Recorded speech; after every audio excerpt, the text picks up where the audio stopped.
안녕하십니까.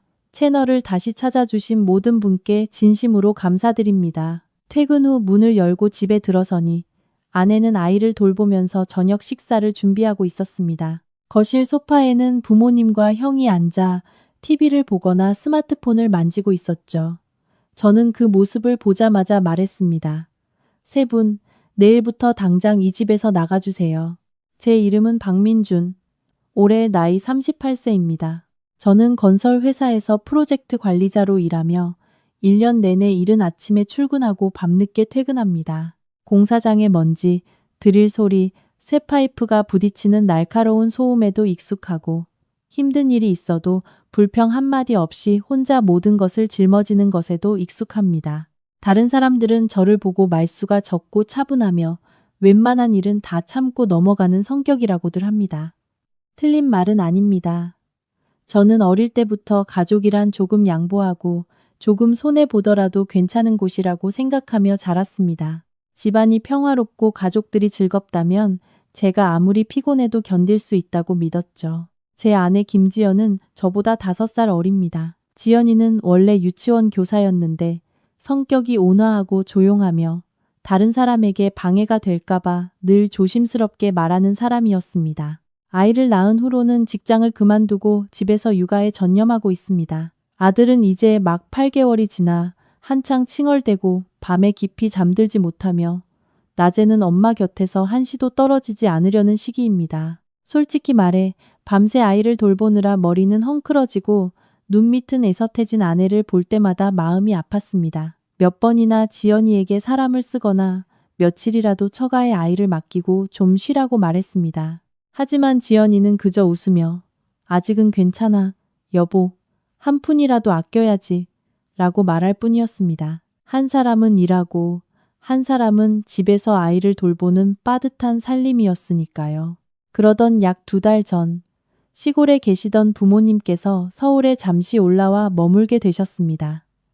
몇 달째 실직 상태인 형 박민호도 함께였습니다. 아버지가 전화하셨을 때 목소리에는 피곤함이 묻어났습니다. 시골 생활이 따분하기도 하고 이참에 민호 일자리도 알아볼 겸 올라가시겠다고 했죠.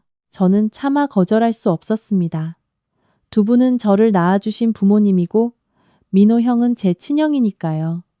그날 밤 전화를 끊고 아내에게 다가가 조금만 고생해줘. 내가 잘 해결할게. 라고 말했던 것을 똑똑히 기억합니다. 지연이는 잠시 멈칫하더니 이내 고개를 끄덕였습니다. 그녀는 더 묻지도 불편한 기색을 보이지도 않았지만 그렇게 모든 것을 묵묵히 받아들이는 모습이 오히려 제 마음을 더 무겁게 했습니다. 저는 누구보다 잘 알고 있었습니다. 집에 어른 3명이 더 늘어난다는 것은 결코 간단한 일이 아니라는 것을요. 식사 준비도 빨래도 청소도 몇 배는 더 많아질 테고 어린아이가 있는 집에는 조용한 공간이 절실히 필요했습니다. 하지만 저는 그래도 가족이니까 며칠만 지나면 괜찮아지겠지 라며 스스로를 위로했습니다. 안타깝게도 세상은 제 생각만큼 단순하지 않았습니다. 처음 며칠부터 뭔가 이상하다는 것을 느꼈습니다. 집이 눈에 띄게 어지러워지기 시작했습니다. 싱크대에는 설거지거리가 쌓여있기 일쑤였고 벗어놓은 옷은 소파에 아무렇게나 걸쳐져 있었으며 식탁 위의 음식은 차갑게 식어 있는데도 아무도 데울 생각을 하지 않았습니다. 제가 퇴근하고 돌아올 때마다 지연이는 괜찮다고 웃어 보였습니다. 오늘은 아이가 유난히 칭얼대서 어머니가 좀 피곤하셔서 형이 막 외출했다 돌아와서 미처 치우지 못했다고 핑계를 댔죠. 하지만 남자는 다른 일에는 둔감할 수 있어도 사랑하는 아내가 하루가 다르게 초췌해지는 모습은 모를 수가 없었습니다. 저는 계속 참았습니다.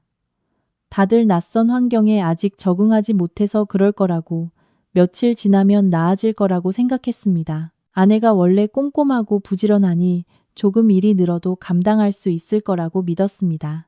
연로하신 부모님이 조금 편하게 지내시는 게 뭐 그리 대수냐고 여겼습니다. 바로 그 괜찮겠지라는 안일한 생각들이 지금도 떠올리면 등골이 서늘해지는 그날 오후로 저를 밀어 넣었습니다. 그날 저는 평소보다 일찍 퇴근했습니다.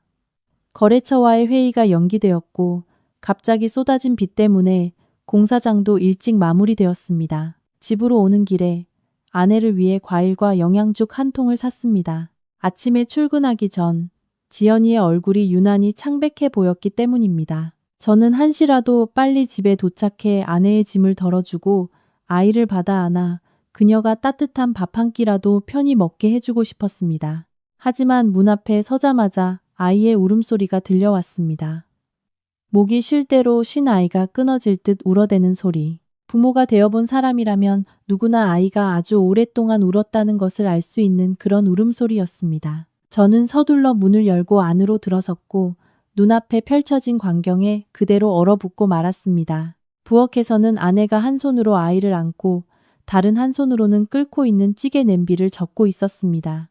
이마에 맺힌 땀으로 앞머리가 젖어 있었고 아이가 칭얼대며 묻힌 것인지 가슴 앞쪽 옷은 축축하게 젖어 있었습니다. 그녀의 얼굴은 열기와 당황스러움으로 새빨갛게 상기되어 있었습니다. 품에 안긴 아이는 숨이 넘어갈 듯 울며 두 발을 허둥댔고 너무 오래 울어 얼굴이 파랗게 질려 있었습니다. 지연이는 아이를 달래면서 끓어 넘치는 찌개 냄비를 피하고 발로는 길을 막고 있는 의자를 밀어내느라 정신이 없었습니다. 그 모습을 보니 심장이 누군가에게 꽉 쥔 듯 답답해졌습니다. 그런데 불과 몇 걸음 떨어진 거실에서는 아버지가 소파에 몸을 기댄 채 TV 화면에 시선을 고정하고 있었습니다. 어머니는 스마트폰으로 영상을 보며 가끔씩 큰 소리로 웃음을 터뜨렸습니다. 민호 형은 소파에 길게 누워 한쪽 다리를 팔걸이에 올린 채 쉴 새 없이 스마트폰 게임을 하고 있었습니다. 세 사람 모두 아이의 울음소리를 들었고 아내가 부엌에서 정신없이 허둥대는 것을 보고 있었지만 단 한 명도 자리에서 일어나지 않았습니다. 단 한 명도 괜찮냐고 묻지 않았고 단 한 명도 5분이라도 아이를 받아주겠다며 손을 내밀지 않았습니다. 저는 그 자리에 몇 초간 서 있었습니다. 아주 짧은 순간이었지만 그 시간 동안 제 안에 무언가가 산산조각 나는 것을 느꼈습니다. 그것은 순간적인 분노나 짜증이 아니었습니다. 머리가 새하얘질 정도로 차갑고 오히려 정신을 더 또렷하게 만드는 그런 분노였습니다. 저는 몸을 숙여 과일 봉지와 영양죽을 테이블 위에 내려놓았습니다. 툭 하는 소리에 어머니가 먼저 고개를 들었고 아버지도 곁눈질로 저를 쳐다봤습니다. 민호 형은 방해받았다는 듯 얼굴을 찌푸렸습니다. 저는 아내를 먼저 보지 않았습니다. 소파에 앉아있는 세 사람을 똑바로 쳐다보며 말했습니다. 제 목소리는 크지 않았지만 한 글자 한 글자가 아주 분명하고 단호하게 울려 퍼졌습니다. 내일부터 세 분은 이 집에서 나가주세요. 제 말이 끝나자마자 거실은 숨막히는 정적에 휩싸였습니다. 아이는 여전히 흐느끼고 있었고 부엌에서는 찌개가 보글보글 끓는 소리가 들려왔지만 4명의 어른들 사이의 공기는 만지면 부서질 듯 무겁고 끈적하게 변해버렸습니다. 어머니가 가장 먼저 반응했습니다. 소파에서 벌떡 일어나며 눈을 동그랗게 뜨고 떨리는 손가락으로 저를 가리켰습니다. 너 지금 뭐라고 했니? 누구더러 나가라고? 방금 전까지 스마트폰을 보며 웃던 모습과는 전혀 다른 칼날처럼 날카롭고 새된 목소리였습니다. 저는 그 자리에 못 박힌 듯 서서 눈도 깜빡하지 않고 어머니를 바라보았습니다. 반복해서 말하지 않았습니다. 어머니가 분명히 들었지만 늘 참고 침묵하고 네, 알겠습니다. 라고만 답하던 아들이 감히 그런 말을 했다는 것을 믿지 못할 뿐이라는 걸 알았기 때문입니다. 소파에 누워있던 민호 형도 벌떡 몸을 일으켰습니다. 그는 제가 수년 동안 익숙하게 봐왔던 비꼬는 듯한 미소를 지으며 말했습니다. 대단하네. 장가 갔다고 형제도 안 보이나 보지. 돈 몇 푼 번다고 네가 뭐라도 된 줄 알아. 저는 여전히 대답하지 않았습니다. 두려워서가 아니었습니다. 그 순간 저는 제 아내를 보고 있었기 때문입니다. 지연이는 여전히 그 자리에 서 있었습니다. 한 손에는 아이를 안고 다른 한 손에는 국자를 쥔 채 눈가는 빨갛게 달아올랐지만 입술은 굳게 다물고 있었습니다. 곧 큰일이 벌어질 것을 알기에 그녀는 감히 한마디도 꺼내지 못하고 있었습니다. 그 모습을 보니 제 아내 분노는 가장 위험한 방식으로 차갑게 식어갔습니다. 아버지가 유리컵이 탁 소리를 낼 정도로 세게 테이블을 내리쳤습니다. 그리고 망치로 내리치듯 무거운 목소리로 으르렁거렸습니다.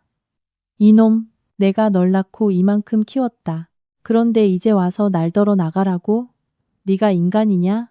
예전 같았으면 아버지의 그 말 한마디에 바로 목소리를 낮추고 상황을 무마하기 위해 애썼을 겁니다. 하지만 그날은 이상할 만큼 침착했습니다. 너무 오래 참고 너무 많이 보아왔기에 더 이상 참을 수 없는 지점에 도달한 사람의 침착함이었습니다. 저는 거실을 지나 부엌으로 곧장 걸어갔습니다. 지연이는 제가 다가오는 것을 보자마자 작은 목소리로 속삭였습니다.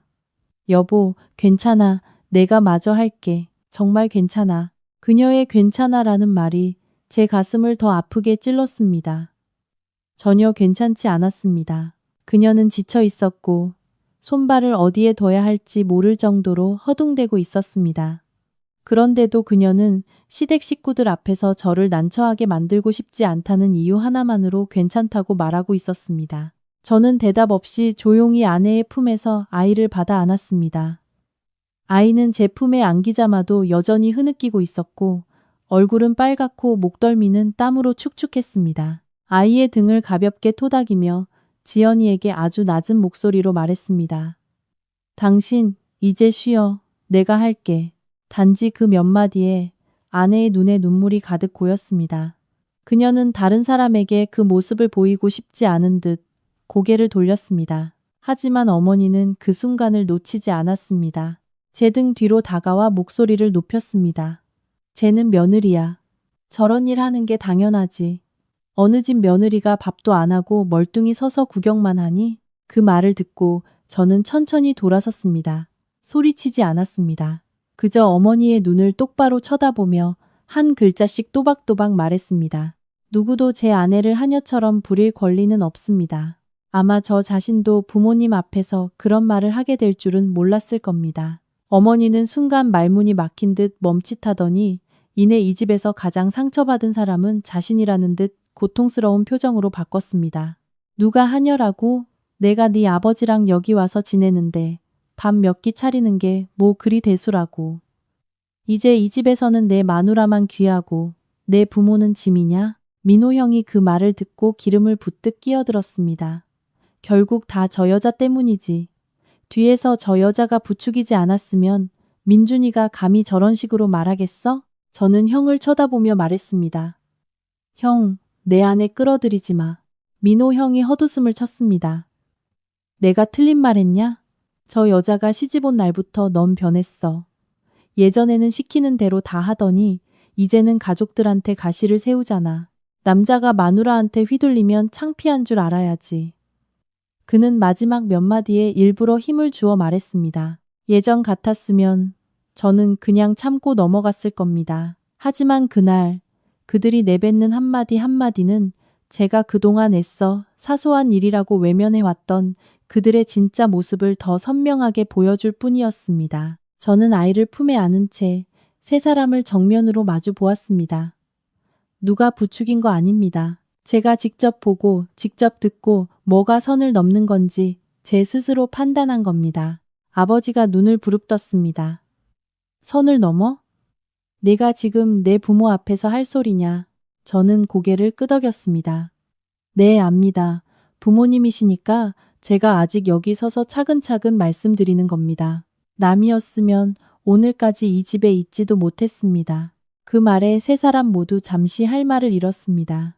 어머니가 가장 먼저 정신을 차리고 더욱 날카로운 목소리로 쏘아붙였습니다. 입만 열면 이 집, 저 집 하는데 이 집이 뭐 내 돈으로 산 거라도 되냐? 여기에 내 거라고 할 만한 게 뭐라도 있어서 주인 행세야? 민호 형이 즉시 도전적인 눈빛으로 말을 이었습니다. 맞아. 돈이 얼마나 많다고 그렇게 잘난 척이야? 네가 한 달에 몇 푼 버는 걸로 이 집 식구들 다 먹여 살린다고 착각하는 거 아니냐? 바로 그 말에 저는 순간 멈칫했습니다. 논리가 부족해서가 아니었습니다. 너무나 서글퍼서 헛웃음이 나왔습니다. 저는 거실을 한 바퀴 둘러보았습니다. 3년 할부로 겨우 다 갚은 소파, 설 전에 새로 바꾼 벽걸이 TV, 밤낮 없이 돌아가는 에어컨, 그리고 가족 한 사람 한 사람의 얼굴을 차례로 쳐다보았습니다. 지난 몇 년간 저는 가족끼리는 너무 따지고 계산할 필요가 없다고 생각하며 묵묵히 모든 것을 짊어졌습니다. 그런데 이제 와서 바로 그 가족들이 저에게 돈이 얼마나 많다고 잘난 척이냐고 묻고 있었습니다. 저는 아이를 조금 더 꽉 안고 못을 박듯 한 글자씩 분명하게 대답했습니다. 네, 이 집, 이 돈, 전부 제가 낸 겁니다. 그 말을 끝으로 저는 더 이상 설명하지 않았습니다. 어떤 일들은 몇 마디 말다툼으로 해결될 수 없다는 것을 알았기 때문입니다. 그것은 긴 시간 동안 제가 몇 번이고 눈 감아 주었던 수많은 순간들이 쌓여 만들어진 결과였습니다. 사소해 보였던 작은 일들이 겹겹이 쌓여 모든 것을 오늘 이 순간으로 몰고 온 것입니다. 그리고 바로 그 순간 저는 깨달았습니다. 제대로 이 문제를 해결하려면 처음부터 모든 것을 되짚어 봐야 한다는 것을, 도대체 언제부터 모든 것이 궤도를 벗어나기 시작했는지 하나하나 다시 떠올려야 한다는 것을 말입니다. 그 순간부터 잊고 있던 과거의 일들이 머릿속에 생생하게 떠오르기 시작했습니다. 마치 그동안 일부러 억누르고 있었지만 이제는 더 이상 외면할 수 없는 진실들처럼 말입니다. 부모님과 민호 형이 여행 가방을 끌고 서울에 올라왔을 때 그들은 아주 가볍게 말했습니다. 시골이 너무 답답해서 1, 2주만 잠시 머물다 가겠다고요. 어머니는 웃으며 내 아버지가 요즘 허리가 아프다고 해서 손주 보면서 좀 쉬게 하려고. 민호도 이참에 일자리 구해야지. 남자가 언제까지 실업자로 있을 수는 없잖니. 라고 말했습니다. 그 말을 듣고 저는 조금도 망설이지 않았습니다. 직접 방을 치우고 새 침구로 바꾸고 선풍기를 하나 더 사고 식구가 늘어 불편할까봐 큰 밥솥까지 새로 샀습니다. 그때 제 머릿속에는 오직 한 가지 생각뿐이었습니다. 부모님은 연로하시니 자식인 내가 모셔야 한다. 하지만 그 일 2주는 눈 깜짝할 사이에 지나갔고 어느덧 한 달이 그리고 2달이 되어가고 있었습니다. 아무도 시골로 돌아가겠다는 말을 꺼내지 않았습니다. 민호 형 역시 말했던 것과는 달리 일자리를 구할 생각이 없어 보였습니다. 아침에는 늦잠을 자고 밥을 먹고 나면 소파에 누워 스마트폰만 만지작거렸습니다. 오후에는 잠시 외출했다가 저녁이 되면 돌아와 밤늦게까지 TV를 봤습니다. 집안의 모든 일상은 그렇게 서서히 바뀌어 갔습니다. 그리고 그 변화의 무게를 온전히 짊어진 사람은 제가 아니라 제 아내였습니다. 첫 주부터 어머니는 지연이의 육아 방식에 간섭하기 시작했습니다. 경험 많은 어른의 조언이 아니라 마치 지연이가 하는 모든 것이 틀렸다는 듯한 비난과 강요였습니다. 지연이가 아이에게 젖을 물리면 어머니는 옆에서 혀를 찼습니다. 그렇게 안으면 벌은 나빠져. 나중에는 하루 종일 엄마한테서 안 떨어지려고 할 거다. 지연이가 의사가 알려준 대로 정확히 분유를 타면 어머니는 미간을 찌푸렸습니다. 그런 식으로 키우면 애 망쳐. 애는 좀 울려야 버릇이 잡히는 거야. 하루는 아이가 겨우 20분쯤 잠들었을 때 어머니가 문을 벌컥 열고 들어와 큰 소리로 이야기하는 바람에 아이가 놀라 울음을 터뜨린 적도 있었습니다. 지연이는 그저 아이를 안고 달랠 뿐이었고 어머니는 무심하게 한마디 던졌습니다. 낮에 저렇게 많이 자면 밤에 또 안 자고 보채겠네. 처음에는 그저 어머니가 옛날 방식에 익숙해서 그러려니 세대 차이라고 생각하며 참았습니다. 저는 지연이에게도 어머니 말씀 그냥 한 귀로 듣고 흘려 마음에 담아두지 마. 내가 나중에 잘 말씀드릴게. 라고 말했습니다. 지연이는 늘 그랬듯 말없이 고개를 끄덕였습니다. 그녀는 단 한 번도 어머니에게 반박하지 않았고 억울한 말을 들어도 입술을 깨물고 참아 넘겼습니다. 그럴수록 어머니의 간섭은 더 심해졌습니다. 민호 형은 말할 것도 없었습니다. 그는 이 집을 무료 숙박업소처럼 여겼고 제 아내를 자신을 시중드는 사람으로 생각했습니다. 아침마다 스마트폰을 보다가 부엌을 향해 소리쳤습니다. 지연아, 형 커피 한 잔만 타줘. 식사를 마치면 그릇은 식탁에 그대로 두고 과일 껍질은 소파 옆에 버렸으며 벗은 옷은 소파 팔걸이에 걸쳐 놓았습니다. 하루는 점심때 지연이가 아이를 안고 있었는데 아이가 얼굴이 새빨개지도록 울고 있었습니다. 그런데도 형은 다리를 떨며 물었습니다. 점심 다 됐어? 형 배고프다. 빨리 좀 줘. 그런 말을 들을 때마다 제 마음속에서도 불쾌감이 치밀었지만 제가 넌지시 한마디 하려고 할 때마다 형은 어른이 어린애 봐주듯 웃으며 넘겼습니다. 가족끼리 왜 그래? 별것도 아닌 일 가지고. 가장 기억에 남는 것은 아이가 열이 났을 때였습니다. 그날 밤 아이는 몸이 불덩이 같았고 열이 잠시 내렸다가도 금세 다시 올랐습니다. 지연이는 밤새 아이 곁을 지키며 물수건으로 몸을 닦아주고 약을 먹이느라 거의 한숨도 자지 못했습니다. 저는 그날 새벽 일찍 공사장에 나가야 해서 새벽 1시까지만 아내 곁을 지키다 저도 모르게 잠이 들었습니다. 아침 5시가 조금 넘은 시간. 지연이는 이미 일어나 아침 식사를 준비하고 있었습니다. 어머니는 밖에서 사온 음식을 드시지 않았고 아버지는 정해진 시간에 차를 드셔야 했으며 민호 형은 눈을 뜨자마자 라면이나 국수 없어? 라고 물었기 때문입니다. 부엌으로 내려가 보니 아내는 눈 밑이 통하고 피곤함에 손을 떨면서도 끓는 물 앞에서 분주하게 움직이고 있었습니다. 안쓰러운 마음이 들기도 전에 어머니가 방에서 나오셨습니다. 그네에 누워 새근사근 잠든 손주를 보더니 등골이 오싹해질 만큼 차가운 한마디를 던졌습니다. 애 하나 제대로 못 봐서 저렇게 열이 오르락 내리락하게 만들어? 그 말을 들은 지연이는 고개를 숙일 뿐이었습니다. 저는 그 자리에 서서 아무 말도 할 수 없었습니다. 그날 저는 처음으로 부모님께 분명하게 제 의견을 말했습니다. 어머니, 지연이 탓하지 마세요. 아이가 아프고 싶어서 아픈 것도 아니고 어젯밤에 뜬 눈으로 밤을 가서요. 하지만 제 말이 끝나자마자 아버지가 언짢은 목소리로 말을 잘랐습니다. 네가 아내 편을 너무 드는구나. 애 키우는 여자가 그깟 일로 생색내면 쓰나. 그 한마디에 저는 입을 다물고 말았습니다. 그래도 가족인데 말을 더 섞어봐야 싸움만 되겠지. 라는 낡은 생각이 또다시 저를 멈추게 했습니다. 하지만 제가 침묵할수록 상황은 점점 더 나빠졌습니다.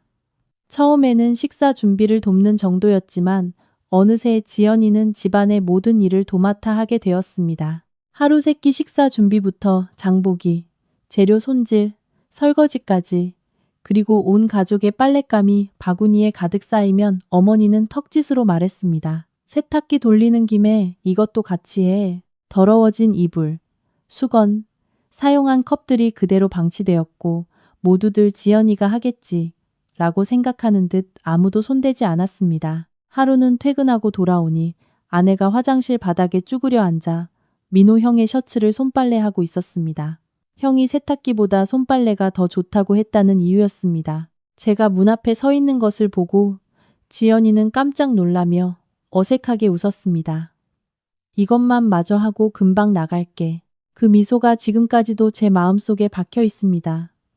그것은 행복한 아내의 미소가 아니었습니다. 남편을 곤란하게 만들지 않기 위해 자신의 피로를 필사적으로 숨기는 사람의 미소였습니다. 무엇보다 저를 괴롭혔던 것은 지연이가 단 한 번도 저에게 불평하지 않았다는 점입니다. 시부모님 흉을 보지도 시아주버니를 탓하지도 서럽다고 말하지도 않았습니다. 그녀는 그저 묵묵히 일하고 묵묵히 참고 아무도 보지 않을 때 방에 들어가 아이를 안고 조용히 눈물을 훔쳤습니다.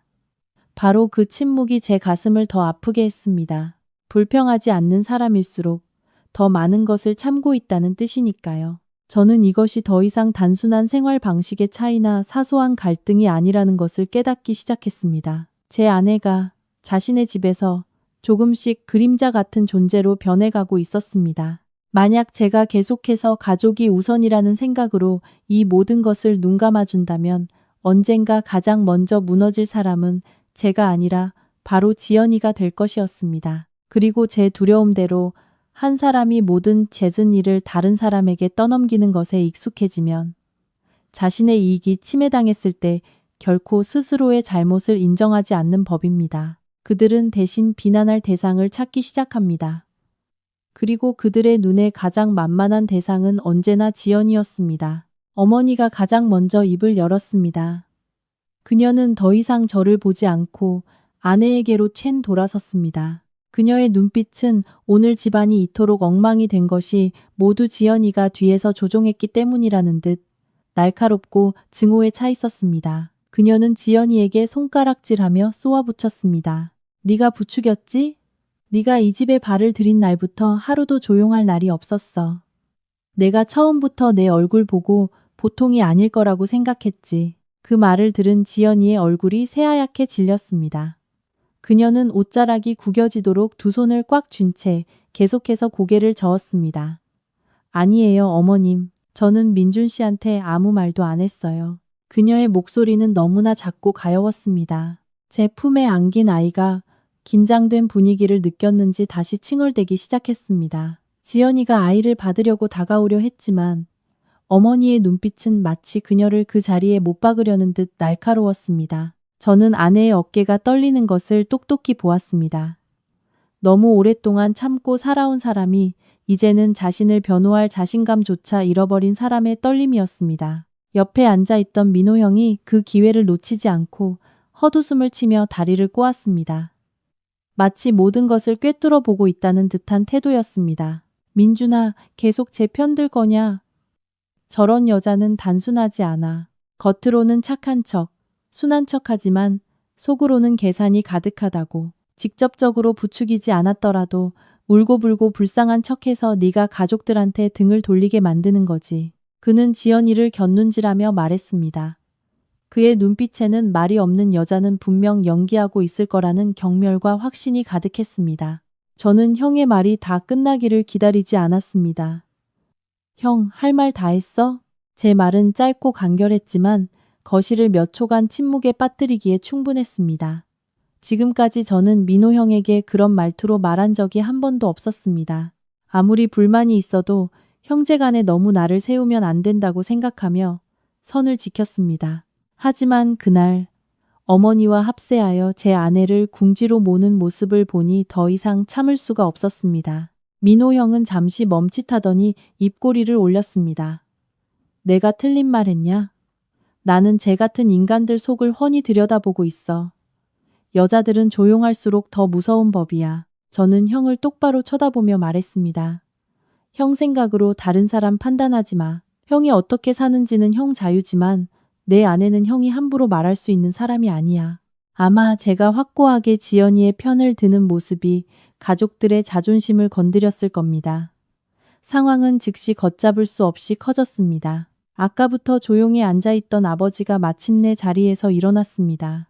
그의 얼굴은 붉게 달아올랐고 턱은 단단하게 굳어 있었습니다. 그는 저를 가리키며 분노와 냉기가 섞인 목소리로 말했습니다. 오늘 네가 저 여자를 선택한다면 나를 더 이상 아버지라고 부르지 마라. 그 말은 망치처럼 거실 중앙에 내리꽂혔습니다. 지연이는 깜짝 놀라 눈을 동그랗게 뜨고 저를 바라보았습니다. 어머니는 아버지가 자신이 하고 싶은 말을 대신 해줬다는 듯 안도의 한숨을 내쉬었습니다. 민호 형은 입꼬리를 올린 채 제가 이번에도 예전처럼 고개를 숙일지 지켜보고 있었습니다. 저는 가만히 서 있었습니다. 솔직히 말해 아주 짧은 순간 가슴이 저려왔습니다. 나를 아버지라고 부르지 말라는 말을 듣고 아프지 않을 사람은 없을 겁니다. 어쨌든 제 앞에 서 있는 사람은 제가 수십 년간 아버지라고 부르며 살아온 사람이었으니까요. 하지만 그 아픔은 순식간에 지나갔습니다. 바로 제 옆 부엌 한쪽에 서 있는 지연이의 모습이 눈에 들어왔기 때문입니다. 그녀는 눈가가 붉어진 채 두 손을 하얗게 될 때까지 꽉 쥐고 있었습니다. 저는 깨달았습니다. 만약 오늘 제가 여기서 물러선다면 내일부터 이 집에서 그녀가 설 자리는 단 한 뼘도 남아있지 않을 것이라는 사실을. 저는 아버지를 똑바로 쳐다보았습니다. 태어나서 처음으로 그의 시선을 피하지 않았습니다. 저는 누구를 선택하는 게 아닙니다. 저는 아주 천천히 그리고 분명하게 말했습니다. 저는 단지 옳고 그름을 선택할 뿐입니다. 가족들은 모두 얼어붙은 듯 했습니다. 아마 제가 목소리를 낮추고 사과하고 집안의 화목을 위해 어정쩡한 태도를 보일 것이라고 생각했겠죠. 하지만 저는 더 이상 그렇게 하지 않았습니다. 저는 충분히 참았습니다. 지난 몇 달간의 제 인내는 제 아내에게 아주 작은 공정함조차 가져다 주지 못했습니다. 저는 지연이 쪽을 가리켰습니다. 제 목소리는 크지 않았지만 저 자신도 놀랄 만큼 단단했습니다. 아내는 하녀가 아닙니다. 하녀옷이라는 단어가 튀어나오자 어머니는 즉시 얼굴을 찌푸렸고 지연이는 그 자리에 굳어버렸습니다. 저는 아내가 강한 말을 싫어한다는 것을 알았지만 때로는 사실을 정확히 명명해야만 사람들이 현실을 직시한다는 것도 알았습니다. 어린아이를 돌보면서 하루 3끼 밥을 짓고 청소하고 빨래하고 사사건건 잔소리와 비난을 들으면서도 그것이 당연한 의무로 여겨진다면 그게 무급 가사도우미와 무엇이 다릅니까? 그리고 저는 어머니를 향해 돌아섰습니다. 그리고 어머니의 화풀이 대상도 아닙니다. 어머니는 제가 감히 그렇게 직설적으로 말할 줄은 몰랐다는 듯 입을 떡 벌렸습니다. 잠시 말을 더듬더니 겨우 입을 열었습니다. 네가 감히 내 엄마한테 그런 식으로 말해? 저는 피하지 않았습니다. 버릇없이 구는 게 아닙니다. 사실을 말씀드리는 겁니다. 여기 오신 날부터 어머니는 무슨 일이든 지연이 탓으로 돌리셨습니다. 저도 속상했지만 참았습니다. 어른이시니 스스로 선을 지키실 거라고 믿었습니다. 하지만 어머니는 그러지 않으셨습니다. 마지막 말이 끝나자 방 안은 무거운 침묵에 잠겼습니다. 민호 형조차 더 이상 끼어들지 않았습니다. 아마 가족 모두가 애써 덮어두었던 커튼을 제가 단번에 걷어버릴 줄은 상상도 못했을 겁니다. 어머니는 그 자리에 서서 거친 숨을 몰아쉬었고 얼굴은 붉어졌다가 창백해졌습니다. 아버지는 주먹을 꽉 쥐었고 지연이는 이 모든 말을 하는 사람이 정말 저인지 믿을 수 없다는 듯 가만히 서 있었습니다. 저는 아이를 품에 안은 채 제 심장이 쿵쿵거리는 소리를 똑똑히 들었습니다. 하지만 머리는 이상할 정도로 맑았습니다. 저는 이것이 시작에 불과하다는 것을 알았습니다. 한번 여기까지 말을 뱉은 이상 더 이상 되돌아갈 길은 없었습니다. 하지만 겁에 질린 채 눈물만 글썽이는 아내의 모습을 보니 두렵지 않았습니다. 오직 한 가지만이 분명해졌습니다. 이 순간에도 제가 침묵한다면 저는 그녀의 남편이 될 자격이 없다는 것을. 이 순간에도 계속 침묵한다면 저는 그녀의 남편이 될 자격이 없었습니다. 아마 제가 너무 오랫동안 침묵했기 때문일 겁니다. 오늘 제가 마침내 똑바로 서자 가족 모두가 저를 낯선 사람처럼 쳐다보았습니다. 저는 몸을 숙여 아이를 거실 옆 작은 요람에 눕혔습니다. 아이는 울다 지쳐 새근사근 숨만 내쉬며 조용히 누워 있었습니다. 저는 얇은 이불을 아이의 배까지 덮어주고 다시 똑바로 일어섰습니다. 이제 더 이상 말다툼을 하고 싶지 않았습니다. 어떤 일들은 말을 섞을수록 서로를 헐뜯을 구실만 만들 뿐입니다. 제게 필요한 것은 분명한 경계선이었고 이번에는 제가 그 선을 그어야 했습니다. 저는 부모님부터 민호 형까지 한 사람씩 차례로 쳐다보며 한 글자씩 또박또박 말했습니다. 이틀 드리겠습니다. 짐 싸서 나가세요. 그 말이 끝나자마자 어머니는 마치 누군가에게 세게 밀쳐진 것처럼 가슴을 부여잡고 한 걸음 물러섰습니다. 그리고 이내 상황을 역전시키고 싶을 때마다 늘 사용하던 익숙한 방식으로 태도를 바꿨습니다. 소파에 털썩 주저앉아 손으로 이마를 짚으며 울부짖기 시작했습니다. 세상에, 누가 좀 보세요. 내가 이만큼 키워놓은 아들이 이제 나를 길바닥으로 내쫓으려고 합니다. 어느 집에 이런 불효자식이 있단 말입니까? 아이고, 내 신세야. 어머니는 무릎을 치며 소리내어 울었습니다. 그 눈물이 진짜인지 가짜인지는 알 수 없었지만 아주 빠르게 흘러내렸습니다. 예전 같았으면 어머니가 저렇게 우는 모습만 봐도 마음이 약해졌을 겁니다. 하지만 오늘은 아니었습니다. 저는 그저 피곤했습니다. 저런 연극 같은 울음에 마음을 쓸 기력조차 남아있지 않았습니다. 어머니가 소란을 피우자 민호 형이 즉시 테이블을 세게 내리쳤습니다. 근처에 있던 컵이 튀어오르며 물이 쏟아졌습니다. 그는 저를 향해 손가락질하며 으르렁거렸습니다. 좋아, 나간다 나가. 다 낡아빠진 집 가지고 궁궐이라도 되는 줄 아나. 하지만 후회하지 마라.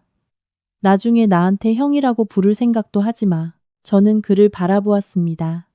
마음이 텅 빈 것처럼 차가웠습니다. 저 협박은 남에게나 통할지 몰라도 그 순간에 저에게는 오직 한 가지만을 더 분명하게 보여줄 뿐이었습니다. 그는 처음부터 끝까지 자신이 잘못했다고 단 한 번도 생각하지 않았다는 것을. 그는 단지 자신이 누리던 혜택을 빼앗긴 것에 분노하고 있을 뿐이었습니다. 아버지는 어머니처럼 소리치지도 민호 형처럼 소란을 피우지도 않았습니다. 그저 그 자리에 서서 얼굴이 어둡게 굳은 채 더 이상 말할 가치도 없다는 듯한 눈으로 저를 쳐다보았습니다. 그 차가운 침묵이 오히려 고함보다 더 무겁게 느껴졌습니다. 그는 낮지만 날카로운 목소리로 한마디 던졌습니다. 이제부터 너 같은 아들은 없는 셈 치겠다. 그 말을 듣고 가슴이 저려왔지만 처음처럼 격렬하지는 않았습니다. 아마 그날 오후 그들이 쏟아낸 말들이 저를 더 이상 아픔조차 느끼기 힘든 지경으로 몰아넣었기 때문일 겁니다. 바로 그때 지연이가 다가와 떨리는 손으로 제 옷소매를 붙잡았습니다. 그녀의 목소리는 너무 작아서 저에게만 겨우 들릴 정도였습니다. 여보, 그만해요. 나는 괜찮으니까. 단지 그 몇 마디에 목이 꽉 메이는 것을 느꼈습니다. 이 여자는 참 이상한 사람입니다. 지칠 대로 내몰리고 억울한 누명을 쓰고 궁지에 몰렸으면서도 이 순간 가장 먼저 걱정하는 것은 여전히 제 입장이었습니다. 그럴수록 저는 더 미안하고 안쓰러웠습니다. 저는 아내를 돌아보았습니다. 지연이는 붉어진 눈으로 저를 올려다보며 입술을 떨고 있었습니다. 저는 그녀가 두렵다는 것을 알았습니다. 가족이 깨지는 것, 제가 불효자라는 낙인이 찍히는 것, 오늘 이후로 모든 것이 예전으로 돌아갈 수 없게 되는 것을 두려워하고 있었습니다. 하지만 저를 더 아프게 한 것은 그 두려움 속에서도 그녀는 여전히 자신을 맨 마지막에 두고 있다는 점이었습니다. 저는 아내의 눈을 똑바로 쳐다보며 처음으로 아주 단호한 목소리로 말했습니다. 나는 안 괜찮아. 지연이는 멈칫했습니다. 아마 제가 온 가족 앞에서 그렇게 직설적으로 말할 줄은 몰랐을 겁니다. 저는 아내의 어깨에 손을 얹고 그녀를 제 곁으로 더 가까이 끌어당겼습니다. 이 집의 모든 사람들에게 이제 더 이상 누구도 그녀를 함부로 대하게 두지 않겠다는 무언의 표시였습니다. 그리고 몸을 숙여 우리 부부에게만 들릴 정도로 작게 속삭였습니다. 오늘까지 당신을 이렇게 힘들게 해서 미안해. 그 말이 끝나자마자 지연이의 눈에서 눈물이 흘러내렸습니다. 그녀는 고개를 돌렸지만 저는 그녀가 제 말을 똑똑히 들었다는 것을 알았습니다. 그 후로는 더 이상 제대로 된 대화가 오가지 않았습니다. 어머니는 여전히 흐느끼며 가끔씩 원망 섞인 말을 내뱉었고 민호 형은 방으로 들어가 쾅 소리가 나게 문을 닫아버렸습니다. 아버지는 조용히 소파에 앉아 TV를 켰지만 소리는 거의 들리지 않을 정도로 작게 해두었습니다. 저는 아이를 방으로 데려갔고 지연이가 얼굴을 씻고 차갑게 식은 죽이라도 몇 숟갈 뜰 수 있게 했습니다. 그날 저녁 아무도 서로를 부르지 않았고 아무도 서로를 쳐다보지 않았습니다. 무거운 공기가 집 전체를 뒤덮었고 조금만 세게 숨을 쉬어도 모든 것이 다시 산산조각 날 것만 같았습니다. 밤이 아주 천천히 찾아왔습니다.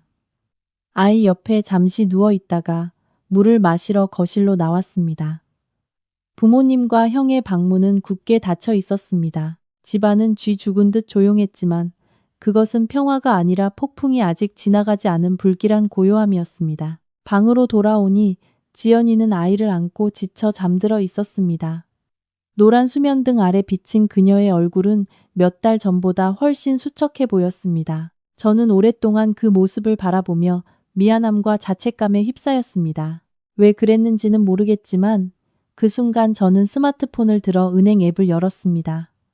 아마 오후에 민호 형이 했던 말들이 머릿속을 맴돌았기 때문일 겁니다. 혹은 처음으로 이 집의 모든 것을 심지어 돈 문제까지도 똑바로 마주하고 싶었기 때문일지도 모릅니다. 거래 내역을 하나씩 내려보았습니다. 처음에는 복잡한 머리를 식힐 겸 가볍게 보기 시작했지만 보면 볼수록 눈이 한 곳에 오래 머물렀습니다. 이상한 날짜에 돈이 빠져나간 기록들이 몇 개 있었습니다. 처음에는 제가 잘못 기억하고 있거나 금액이 그리 크지 않아 잊어버렸다고 생각했습니다. 하지만 계속해서 내역을 확인하고 한 달 전 기록까지 거슬러 올라가자 심장이 갑자기 거세게 뛰기 시작했습니다. 한두 번이 아니었습니다. 지난 2달 동안 여러 차례에 걸쳐 돈이 인출된 기록이 있었습니다. 문제는 제가 그 돈을 송금하거나 사용한 기억이 전혀 없다는 것이었습니다. 저는 몸을 바로 세우고 화면을 뚫어지게 쳐다보았습니다. 등골을 따라 차가운 기운이 흘렀습니다. 만약 이것이 단지 함께 살면서 생긴 갈등이나 아내를 힘들게 한 문제였다면 그것만으로도 충분히 끔찍한 일이었습니다. 하지만 그 순간 제 머릿속에 또 다른 생각이 떠오르기 시작했습니다. 점점 더 선명하고 날카롭게 제 눈빛마저 달라지게 만드는 그런 생각이었습니다. 어쩌면 이 집에서 벌어진 일들은 단순히 그것으로 끝나지 않았을지도 모른다. 어쩌면 이 집에서 벌어진 일들은 단순히 그것으로 끝나지 않았을지도 모른다는 생각이 들었습니다. 저는 침대 가장자리에 꼼짝 않고 앉아 있었습니다. 손에는 여전히 스마트폰이 들려 있었고 눈은 마치 한번 깜빡이면 저 숫자들이 사라져 버릴까 두려운 사람처럼 화면에 고정되어 있었습니다. 옆에서는 지연이와 아이가 지쳐 깊이 잠들어 있었습니다. 노란 수면등 아래 두 사람의 고른 숨소리가 들려왔습니다. 마음이 평온해져야 할 그 풍경이 그날 밤은 오히려 저를 더 춥게 만들었습니다. 바로 그 조용한 방 안에서 저는 직접 보지 않았다면 평생 믿지 못했을 사실을 막 깨달았기 때문입니다. 저는 다시 은행 앱을 열고 지난 2달간의 거래 내역을 아주 천천히 훑어보았습니다. 처음에는 요즘 일이 많아서 정신이 없었나 보다. 내가 잊어버린 지출이 있었겠지. 라며 스스로를 억지로 설득하려 했습니다. 하지만 스크롤을 내릴수록 마음은 점점 더 무거워졌습니다. 자잘한 금액이 아니었습니다. 총 7번의 송금 기록이 있었고 매번 수백만 원에서 수천만 원에 달하는 금액이었습니다. 모두 합치니 거의 3천만 원에 가까운 돈이었습니다. 저를 더 등골 오싹하게 만든 것은 수취인 이름이 전부 생전 처음 보는 낯선 계좌였다는 점입니다. 친구도 거래처도 양가 가족 중 누구도 아니었습니다. 저는 각 거래의 날짜와 시간을 자세히 확인했습니다. 그 순간 심장이 터질 듯이 뛰었습니다. 돈이 빠져나간 모든 순간은 정확히 제가 스마트폰을 손에 들고 있지 않았던 시간이었습니다. 어느 날은 제가 공사 현장에서 진척 상황을 점검하던 오전이었고 또 다른 날은 거래처와 회의를 하던 중이었으며 또 다른 날은 집에서 급히 샤워를 하고 계약서에 서명하러 나가던 때였습니다. 스마트폰은 보통 책상 위나 침대 머리맡에 두었습니다. 이 모든 우연의 일치는 더 이상 우연이 아니었습니다. 마치 누군가가 제가 방심하는 틈을 아주 치밀하게 노린 것 같았습니다. 잠시 멍하니 앉아 있는데 문득 예전에 대수롭지 않게 여겼던 작은 기억 하나가 떠올랐습니다. 최근 들어 어머니가 몇 번 제 스마트폰 비밀번호를 물어보셨습니다. 한 번은 아주 자연스럽게 손주 사진 좀 보자. 내가 눈이 침침해서 잘 못 누르겠다라고 하셨고 또 다른 날에는 제 스마트폰을 들고 비밀번호가 뭐였더라? 눈이 나빠서 통 보이질 않네 라고 물으셨습니다. 그때는 전혀 신경 쓰지 않았습니다. 오히려 어머니를 의심하는 제 자신이 속 좁게 느껴질까 걱정했습니다. 이제 와서 그 기억들을 하나로 맞춰보니 온몸에 소름이 돋았습니다. 어떤 함정은 교묘한 계략이나 복잡한 속임수가 필요 없었습니다. 단지 상대방이 가장 방심하는 부분을 정확히 이용하기만 하면 충분했습니다. 저는 즉시 침대 머리맡 서랍을 열어 예전에 쓰던 구형 스마트폰을 꺼냈습니다. 이 기기는 예전에 업무용 이메일과 은행 알림을 연동해 두었던 것인데 오랫동안 사용하지 않았습니다. 전원을 켜고 메일함에 들어가는데 몇 분이 걸렸습니다. 예상대로 스팸 메일함과 동기화된 메일함에는 OTP 인증번호 알림 이메일이 여러 개 남아 있었습니다. 대부분은 제주 스마트폰에서는 삭제되었지만 동기화가 늦어 이곳에는 흔적이 남아 있던 것입니다. 저는 각 메일을 열어 은행 앱의 거래 시간과 대조했습니다. 확인하면 할수록 손이 차갑게 식어갔습니다. 제 기억이 틀린 것도 시스템 오류도 아니었습니다. 누군가가 제 스마트폰을 이용해 OTP를 받고 그 흔적을 지워버린 것이었습니다. 저는 구형 스마트폰을 손가락 마디가 하얗게 될 때까지 꽉 쥐었습니다. 만약 돈이 필요했다면 빌려달라고 했다면 그들은 제게 솔직하게 말할 수도 있었습니다. 하지만 그들은 그러지 않았습니다. 마치 주인이 없는 지갑에서 돈을 빼가듯 몰래 돈을 인출하는 방식을 택했습니다. 그것은 더 이상 가족의 행동이 아니었습니다. 그것은 이용이었고 계산이었으며 저의 신뢰를 짓밟아도 되는 당연한 것으로 여기는 행위였습니다. 하지만 저는 거기서 멈추지 않았습니다. 그 순간 제 머릿속에는 오직 한 가지 생각뿐이었습니다. 내 눈으로 직접 확인해야 한다. 내가 지금 가족과 함께 살고 있는 것인지, 아니면 내 허점을 노려 한입 베어 물려는 자들과 함께 살고 있는 것인지 증거를 찾아야 한다. 거실 구석에 설치해 두었던 소형 카메라가 떠올랐습니다. 처음에는 예전에 잠시 일하다 그만둔 가사 도우미 때문에 집에 어린아이가 있으니 조심하자는 차원에서 설치했던 것입니다. 지난 몇 달간은 그 존재조차 잊고 있었습니다. 아이의 안전을 위해 설치했던 그것이 이제 와서 또 다른 진실을 보여주게 될 줄은 꿈에도 몰랐습니다. 저는 클라우드 저장 앱을 열어 돈이 빠져나간 시간대의 기록을 찾아보았습니다. 심장이 귀에서 들릴 정도로 세차게 뛰었습니다. 화면이 몇 초간 로딩되더니 약 일주일 전 어느 평일 오후에 영상이 나타났습니다. 거실은 비어 있었고 TV 소리만 작게 들렸습니다. 제 스마트폰이 테이블 위에 놓여 있었습니다. 그때 어머니가 다가와 아주 재빠르게 스마트폰을 집어들었습니다. 주변을 한번 둘러보더니 소파에 앉았습니다. 몇 초 후 민호 형이 방에서 나와 어머니 옆에 바싹 붙어 화면을 들여다보았습니다. 그의 입이 무언가 숫자를 읽는 것처럼 움직였고 그들 뒤편에서는 아버지가 여전히 소파에 앉아 있었습니다. 전혀 놀라지도 말리지도 않은 채 그저 아주 차갑고 간결하게 한마디 던졌습니다. 빨리 보내. 제 오면 읽고요. 저는 그 자리에 얼어붙었습니다.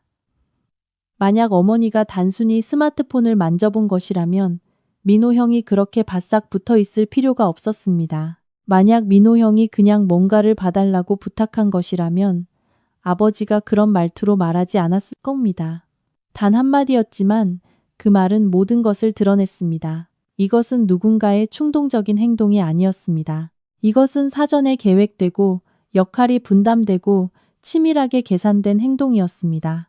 어머니가 스마트폰을 들고 형이 인증번호를 읽고 아버지가 시간을 살피는 세 사람이 모두 함께한 일이었습니다. 세 사람 모두 이 사실을 알고 있으면서도 지난 시간 동안 아무렇지 않게 제 집에서 밥을 먹고 잠을 자고 제 아내가 정신없이 허둥대는 모습을 지켜보며 살아왔던 것입니다. 그 영상을 다 보고 얼마나 오랫동안 가만히 앉아 있었는지 모르겠습니다. 다만 그 순간 제 머릿속의 모든 것이 무서울 정도로 명확해졌습니다. 그들은 지연이를 이 집의 하녀로 여겼을 뿐만 아니라 저를 단순히 짐을 짊어져야 할 아들이나 동생으로 본 것도 아니었습니다. 그들의 눈에 이 집은 지갑이었고 저는 걸어 다니는 현금 인출기였습니다. 필요하면 뺏쓰고 부족하면 가져가고 묻지도 존중하지도 제가 얼마나 힘들게 그 돈을 벌었는지 생각할 필요도 없는 한참이 지난 후에야 저는 등받이에 몸을 기대고 헛웃음을 터뜨렸습니다. 아주 작은 웃음소리였지만 저 자신조차 낯설게 느껴질 만큼 차가웠습니다. 저는 까맣게 변한 스마트폰 화면을 보며 혼잣말을 중얼거렸습니다. 그 목소리는 마치 이새로 빠져나오는 듯 했습니다. 좋아. 당신들이 이 지경까지 만들고 싶었다면 나도 더 이상 물러설 길은 없어. 다음 날 아침 저는 평소와 똑같은 시간에 일어났습니다. 양치하고 옷을 갈아입고 빵 몇 조각으로 아침을 때운 뒤 차키를 들고 문을 나섰습니다. 어젯밤에 아무 일도 없었던 것처럼 태연한 얼굴이었습니다. 돈 이야기는 꺼내지도 이상한 거래 내역에 대해 묻지도 부모님이나 민호 형을 평소보다 더 오래 쳐다보지도 않았습니다. 저는 잘 알고 있었습니다. 한 번에 이 문제를 깔끔하게 처리하려면 성급하게 행동해서는 안 된다는 것을. 다른 사람을 이용하는 데 익숙한 사람들은 상대방이 아직 아무것도 모른다고 생각할 때 비로소 자신의 진짜 모습을 더 드러내기 마련이니까요. 집을 나서기 전 저는 일부러 지갑을 거실 테이블 위에 두었습니다. 지갑 안에는 잔돈 몇 푼과 어젯밤에 이미 거래를 정지시켜둔 보조 신용카드 한 장만 들어 있었습니다. 저는 모든 것을 아주 자연스러운 무심한 습관처럼 보이게 행동했습니다. 문을 등지고 나서는 순간의 눈빛마저도 평온하게 유지하려 애썼습니다. 하지만 사실 제 마음은 팽팽하게 당겨진 활시위 같았습니다.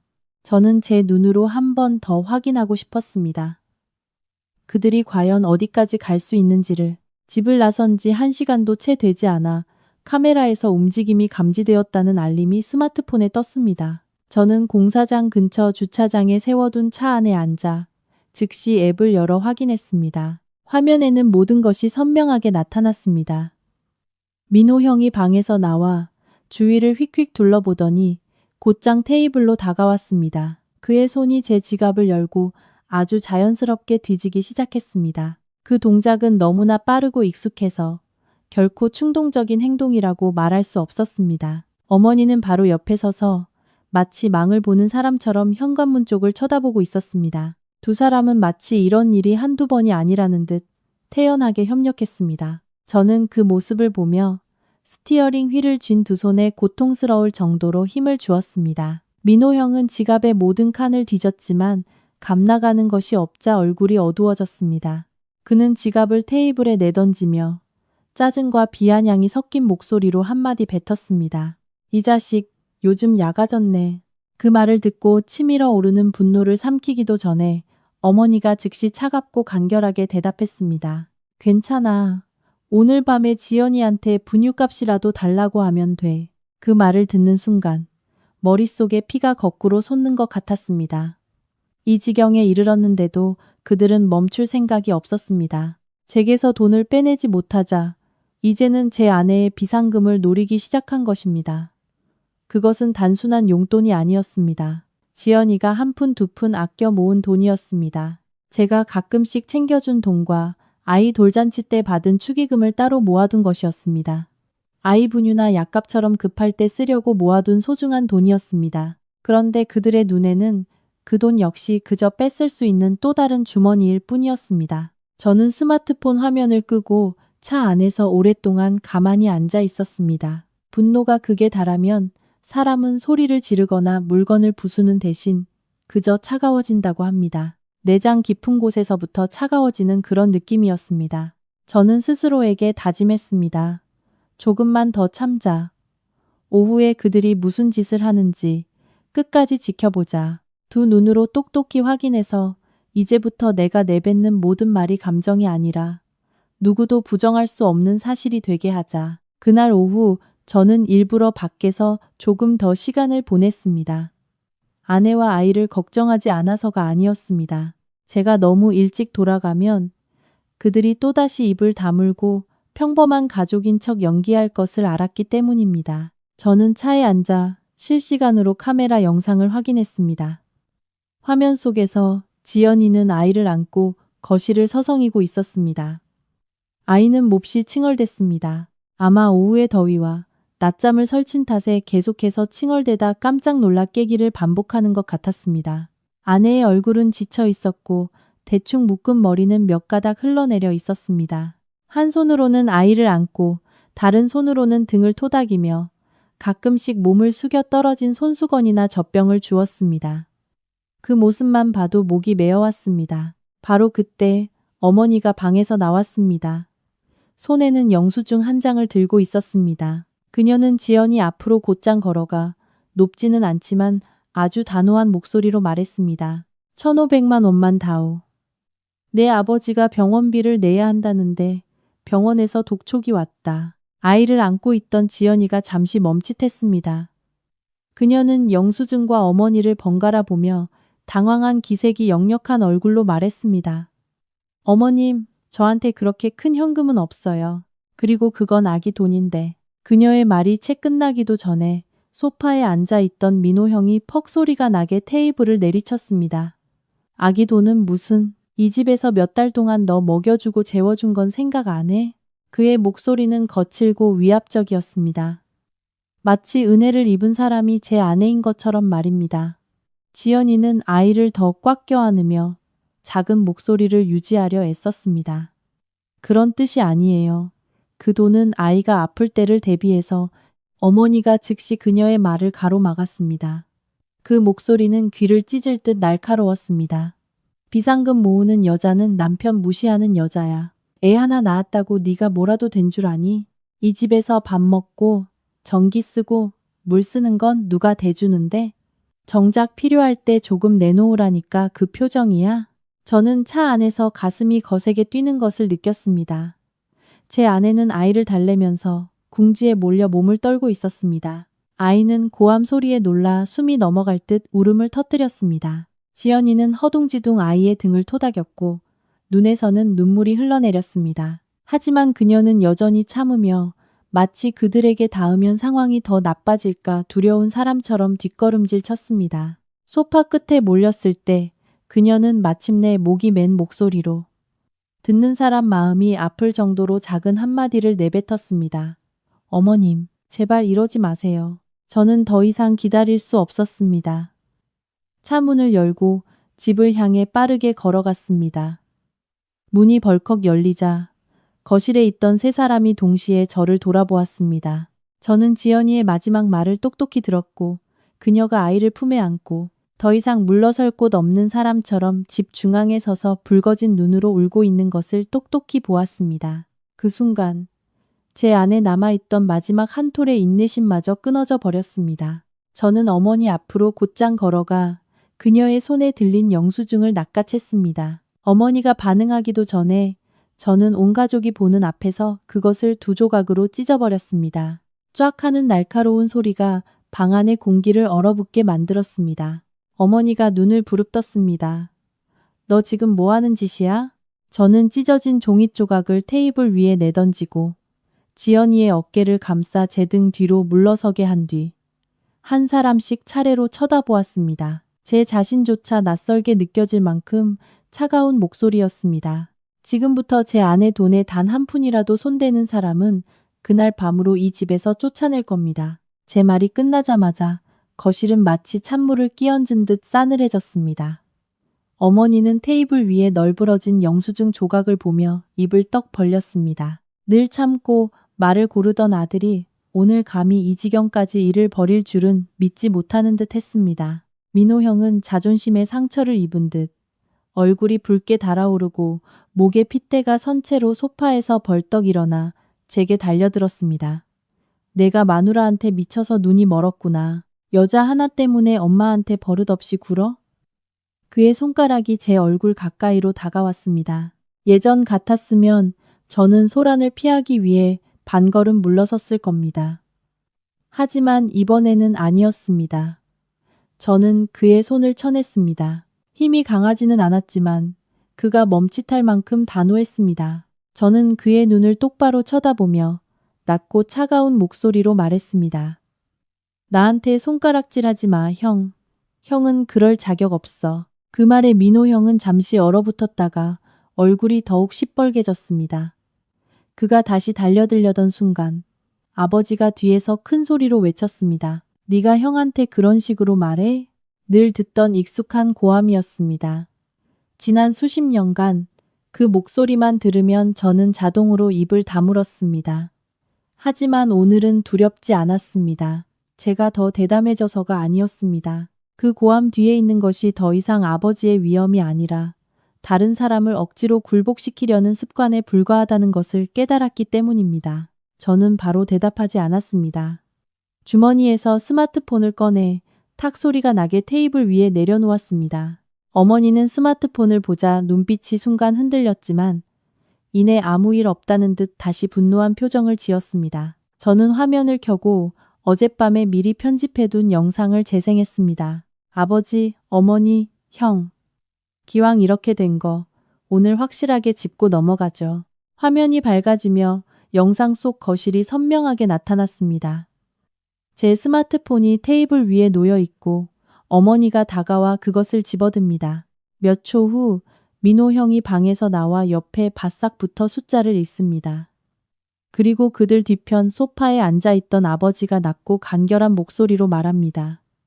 빨리 보내. 쟤 오면 읽고요. 아주 짧은 영상이었지만 방 전체를 얼어붙게 만들기에는 충분했습니다. 아이가 엄마 품에서 흐느끼는 소리가 그곳에 있는 모든 사람의 숨소리보다 더 크게 들렸습니다. 어머니의 얼굴이 가장 먼저 창백해졌습니다. 그녀는 스마트폰 화면과 제 얼굴을 번갈아 보며 말을 더듬었습니다. 아, 아니야. 네가 생각하는 그런 거 아니야. 엄마는 그냥 한 번 본 거야. 저는 헛웃음을 터뜨렸습니다. 저 자신도 서글프게 들리는 마른 웃음이었습니다. 그럼 제가 어떻게 생각해야 하는데요? 아버지, 어머니, 형이 지금 코미디 연기라도 하고 있다고 생각해야 합니까? 저는 그 말을 끝내고 아무도 끼어들 틈을 주지 않은 채 서류 가방에서 미리 인쇄해둔 종이 뭉치를 꺼내 테이블 위에 던졌습니다. 은행 거래 내역서가 유리 테이블 위로 흩어졌습니다. 모든 거래 내역에는 제가 직접 빨간 펜으로 표시를 해두었습니다. 날짜, 시간, 금액, 수취인 계좌까지 모든 것이 명확하게 적혀 있었습니다. 여기 이 돈 전부 합쳐서 3천만 원 가까이 됩니다. 단 한 푼도 제가 아는 돈이 없고 단 한 번도 누가 제게 물어본 적이 없습니다. 자, 이제 설명해 보시죠. 민호 형은 서류들을 몇 초간 쳐다보더니 궁지에 몰린 자의 마지막 발악처럼 갑자기 소리를 질렀습니다. 내가 가져갔다. 어쩔래. 내가 내 형이야. 어릴 때 내가 너한테 얼마나 많이 양보했는데 이제 와서 그깟 돈 몇 푼 가지고 아까워하냐? 그 말에 저는 정말로 소리내어 웃고 말았습니다. 하지만 그 웃음은 분위기를 부드럽게 만들기는커녕 오히려 거실을 더욱 싸늘하게 만들었습니다. 저는 형을 똑바로 쳐다보며 한 글자씩 힘주어 말했습니다. 형이 나한테 뭘 양보했는데? 도박하는 버릇? 아니면 빌부터 사는 습관? 그것도 아니면 동생 돈 뜯어 쓰는 뻔뻔함? 민호 형의 얼굴이 굳어졌습니다. 저는 그가 반박할 틈도 주지 않고 말을 이었습니다. 형은 나보다 한 살 많지만 단 한 번이라도 형답게 행동한 적 있어? 진짜 형이라면 재수 씨가 부엌에서 아이 안고 우는 걸 보면서 커피 타령이나 하진 않아. 진짜 형이라면 동생 몰래 OTP 훔쳐보면서 돈이나 빼돌리진 않는다고. 어머니는 그 말을 듣고 더 이상 참지 못하고 마치 어미닭이 병아리를 감싸듯 민호 형 앞을 가로막았습니다. 그녀는 저를 향해 손가락질하며 다시 눈물을 쏟아냈습니다. 그 목소리는 날카로웠습니다. 이 불효자식, 너는 근본도 없는 놈이야. 우리가 널 어떻게 키웠는데 이제 와서 마누라 말만 듣고 부모 얼굴에 먹칠을 해? 그녀는 또다시 지연이를 끌어들였습니다. 마치 지연이 탓을 하면 가족 모두의 죄가 저절로 씻겨나가기라도 할 것처럼 말입니다. 저는 아내 쪽으로 캔 돌아섰습니다. 지연이는 아이를 안고 벽에 기댄 채 붉어진 눈으로 눈물을 흘리고 있었습니다. 그녀는 처음부터 끝까지 단 한마디도 끼어들지 않았습니다. 늘 그랬듯 숨 막히도록 참고 있을 뿐이었습니다. 저는 지연이를 똑바로 가리키며 가족 모두가 보라는 듯이 말했습니다. 아내는 저한테 아무 말도 한 적 없습니다. 저를 이렇게 만든 건 당신들이 아내를 대한 방식입니다. 어머니가 다시 반박하려 했지만 제가 말을 잘랐습니다. 이번에 제 목소리는 높지 않았지만 마치 못을 박듯 한 글자씩 분명했습니다. 저는 그동안 가족이니까 참았습니다.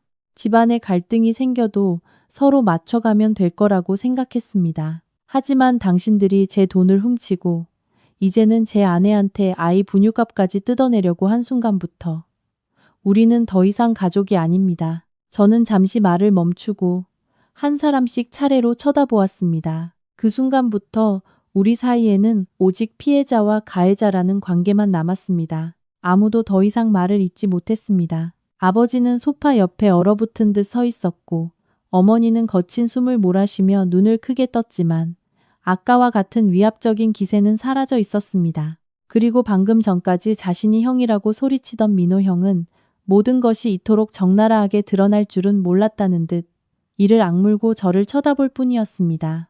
집 전체가 돌처럼 무거운 침묵에 잠겼습니다.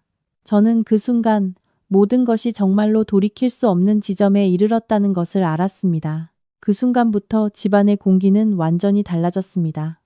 어머니는 더 이상 울부짖거나 소리치지 않았습니다. 납처럼 무거운 얼굴로 침묵했고 가끔씩 저를 휙 쳐다보았다가 고개를 돌릴 뿐이었습니다. 민호 형도 더는 소파에서 벌떡 일어나 맞서려 하지 않았습니다. 그는 방으로 들어가 문을 닫고는 거의 나오지 않았습니다. 아버지는 TV도 끈 채 소파에 앉아 계속해서 담배만 피워댔습니다. 거실은 온통 담배 연기로 자욱했습니다. 밖에서 본다면 폭풍이 잠잠해졌다고 생각할지도 모릅니다. 하지만 그 집 안에 서 있는 저만이 알 수 있었습니다. 그 침묵이 얼마나 무서운 것인지를. 그것은 잘못을 깨달은 침묵이 아니라 다음 수를 계산하는 침묵이었습니다. 지난 몇 달간 함께 살면서 저는 너무나 잘 알게 되었습니다. 민호 형 같은 사람은 부끄러움을 느껴서 멈추는 법이 없다는 것을, 그리고 부모님 역시 몇 마디 말에 정신을 차릴 분들이 아니라는 것을. 그들이 침묵할수록 저는 무언가 억눌려 있다는 느낌을 받았습니다. 마치 폭풍 전의 고요함처럼 조용할수록 더 숨 막히는 그런 느낌이었습니다. 그날 저녁 저는 아무렇지 않은 척 행동했습니다. 아이를 받아 안아 지연이가 죽을 먹게 하고 아이를 재운 뒤 한동안 방에 앉아 있었습니다. 지연이는 아이를 재우고 나서야 침대 가장자리에 앉았습니다. 그녀는 여전히 떨리는 손으로 이불 끝을 만지작거리고 있었습니다. 저를 한참 바라보던 그녀가 아주 작은 목소리로 입을 열었습니다. 그 목소리에는 제가 단번에 알아챌 수 있는 걱정이 담겨 있었습니다. 민준 씨, 차라리 우리가 그냥 분가해서 사는 건 어때요? 아무래도 그냥 넘어갈 것 같지 않아요. 그 말에 저는 멈칫했습니다. 놀라서가 아니었습니다. 저 역시 똑같은 생각을 하고 있었기 때문입니다. 오후부터 이어진 가족들의 갑작스러운 침묵이 제 마음을 조금도 가볍게 해주지 않았습니다. 오히려 더 끔찍한 일들을 상상하게 만들었습니다. 하지만 아내의 창백한 얼굴과 저를 걱정시키는 것을 두려워하는 그녀의 모습을 보니 저는 애써 차분한 목소리를 유지했습니다. 방문 잘 잠그고 있어. 오늘 밤은 내가 거실 소파에서 잘게. 무슨 일 있으면 바로 알 수 있도록. 지연이가 즉시 고개를 들었습니다. 혼자 밖에 나가지 마요. 무서워요. 저는 그녀의 어깨에 손을 얹고 가볍게 토닥였습니다. 괜찮아. 바로 저기잖아. 내가 지키고 있을게. 사실 그때 저는 잠을 잘 생각이 전혀 없었습니다. 그 침묵 뒤에 그들이 무엇을 더 숨기고 있는지 듣고 싶었을 뿐입니다. 저는 거실로 나가 얇은 이불을 덮고 소파에 눕는 척했습니다. 집안의 불이 하나씩 꺼졌습니다. 잠시 후 공간 전체가 끈적한 정적에 잠겼고 선풍기 돌아가는 소리와 방 안에서 아이가 가끔씩 뒤척이는 소리만 들려왔습니다. 저는 눈을 반쯤 감은 채 귀를 쫑긋 세우고 움직임을 살폈습니다. 자정이 거의 다 되었을 무렵 이제 아무 일도 없으려나 생각하던 바로 그때 부엌에서 아주 작은 소리가 들려왔습니다. 슬리퍼를 끄는 소리, 그리고 의자가 살짝 움직이는 소리. 저는 몇 초 더 기다렸다가 조용히 몸을 일으켰습니다. 집안은 칠흑같이 어두웠지만 거실 제사상 쪽에서 새어나오는 작은 불빛이 있었습니다. 저는 아주 조심스럽게 부엌 쪽으로 다가가 식당과 복도를 가르는 벽 뒤에 몸을 숨겼습니다. 가장 먼저 들려온 것은 민호 형의 목소리였습니다. 평소보다 작은 목소리였지만 밤이 너무 고요해서 한 글자 한 글자가 똑똑히 들려왔습니다. 현금으로 안 되면 아버지 명의로 된 시골 땅이라도 팔아요. 어차피 민준이 저 자식 지금 마음 약해져 있으니까 보증서라고 구슬리면 넘어올 겁니다. 저는 그 자리에 얼어붙었습니다. 부엌에서는 어머니의 목소리가 이어졌습니다. 낮지만 칼날처럼 날카로운 목소리였습니다. 하지만 그 빚이 너무 크잖아. 만약에 민준이가 네가 사채까지 썼다는 걸 알게 되면 어떡해? 단 그 한마디에 목덜미부터 등골까지 온몸이 차갑게 식는 것을 느꼈습니다. 제 통장에서 빠져나간 3천만 원은 단순히 용돈을 쓰거나 자잘한 문제를 해결하기 위한 돈이 아니었습니다. 그것은 빙산의 일각에 불과했습니다. 그 수면 아래에는 훨씬 더 깊은 구덩이가 있었습니다. 민호 형은 빚을 지고 있었습니다. 친구나 은행에 진 빚이 아니었습니다. 사채였습니다. 형이 일을 가는 소리가 들려왔습니다. 그의 목소리에는 짜증과 공포가 뒤섞여 있었습니다. 이제 와서 어떡해요. 원래는 제 돈으로 조금씩 메우려고 했는데 이렇게 빨리 들킬 줄은 몰랐다고요. 그놈들이 매일같이 독촉하는데 제때 돈 못 막으면 진짜로 팔목 잘라버릴 놈들이란 말이에요. 어머니가 숨을 크게 들이마셨습니다. 어둠 속에서도 저는 그 순간 어머니의 표정을 상상할 수 있었습니다. 그것은 더 이상 맹목적인 자식 사랑이 아니었습니다. 공포였습니다. 친아들이 끌려가 해코지를 당할까봐, 이웃들이 알게 될까봐, 체면을 잃을까봐 두려워하는 것이었습니다. 하지만 그 모든 두려움 속에 제가 고통받거나 제 아내와 아이가 위험에 처할 것에 대한 걱정은 단 한 톨도 없었습니다. 그리고 아버지의 목소리가 들려왔습니다. 느리고 낮고 제가 듣기에 온몸에 소름이 돋을 만큼 차가운 목소리였습니다. 쟤는 동생이다. 형을 구해야지. 정 안 되면 지연이더러 집문서라도 가져오라고 해. 걔들은 아직 젊으니까 다시 시작할 수 있어. 저는 벽 뒤에 못 박힌 듯 서 있었습니다. 이 집은 제 인생에서 가장 큰 자산이었습니다. 수년간 일하며 한 푼 두 푼 모은 돈이었습니다. 먼지를 뒤집어 쓰고 비를 맞고 밤을 새워가며 일했던 현장들의 대가였습니다. 지연이가 아이를 안고 저를 기다리던 밤들이었고 쇼핑도 여가도 포기하며 아낀 돈이었습니다. 저는 이 집을 누구에게 자랑하려고 산 것이 아니었습니다. 단지 제 아내와 아이에게 안정된 보금자리를 마련해주고 싶었을 뿐입니다. 그런데 아버지의 눈에 이 집은 단지 형의 빚을 갚기 위한 담보물에 불과했습니다. 그리고 걔들은 아직 젊으니까 다시 시작할 수 있다는 말은 마치 낡은 가구를 이야기하듯 가볍게 들렸습니다. 이어지는 대화에 가슴이 돌덩이에 짓눌리는 듯 했습니다. 어머니가 목소리를 낮췄습니다. 하지만 지연이가 서류를 꽉 쥐고 있잖아요. 아버지가 조금도 망설임 없이 대답했습니다. 그럼 압박해야지. 좋게 말해서 안 되면 강하게 나가야지. 일단 민호부터 살리고 봐야 해. 좋게 말해서 안 되면 강하게 나간다. 그 네 글자가 칼날처럼 제 머릿속을 파고들었습니다. 오늘 밤의 침묵은 그들이 잘못을 뉘우쳐서가 아니었습니다. 저를 더 깊은 궁지로 몰아넣을 방법을 계산하고 있었기 때문이었습니다. 저는 더 이상 듣지 않았습니다. 1분만 더 서 있다가는 그 자리에서 뛰쳐나갈 것 같았습니다. 조용히 소파로 돌아와 누웠지만 심장은 고통스럽게 쿵쾅거렸습니다. 어두운 천장을 바라보며 이불 속에서 두 손을 꽉 쥐었습니다. 태어나서 처음으로 저는 이토록 잔인한 진실을 마주했습니다. 그들은 단지 저에게 기생하려는 것이 아니었습니다. 그들은 저를 완전히 빨아먹으려 했습니다. 제 돈, 노력, 인내심, 그리고 이제는 제 집과 아내, 아이까지도. 그들은 자신들의 친아들을 살리기 위해서라면 제 모든 것을 진흙탕으로 끌어내릴 준비가 되어 있었습니다. 그렇게 동이 틀 때까지 저는 단 1분도 잠들지 못했습니다.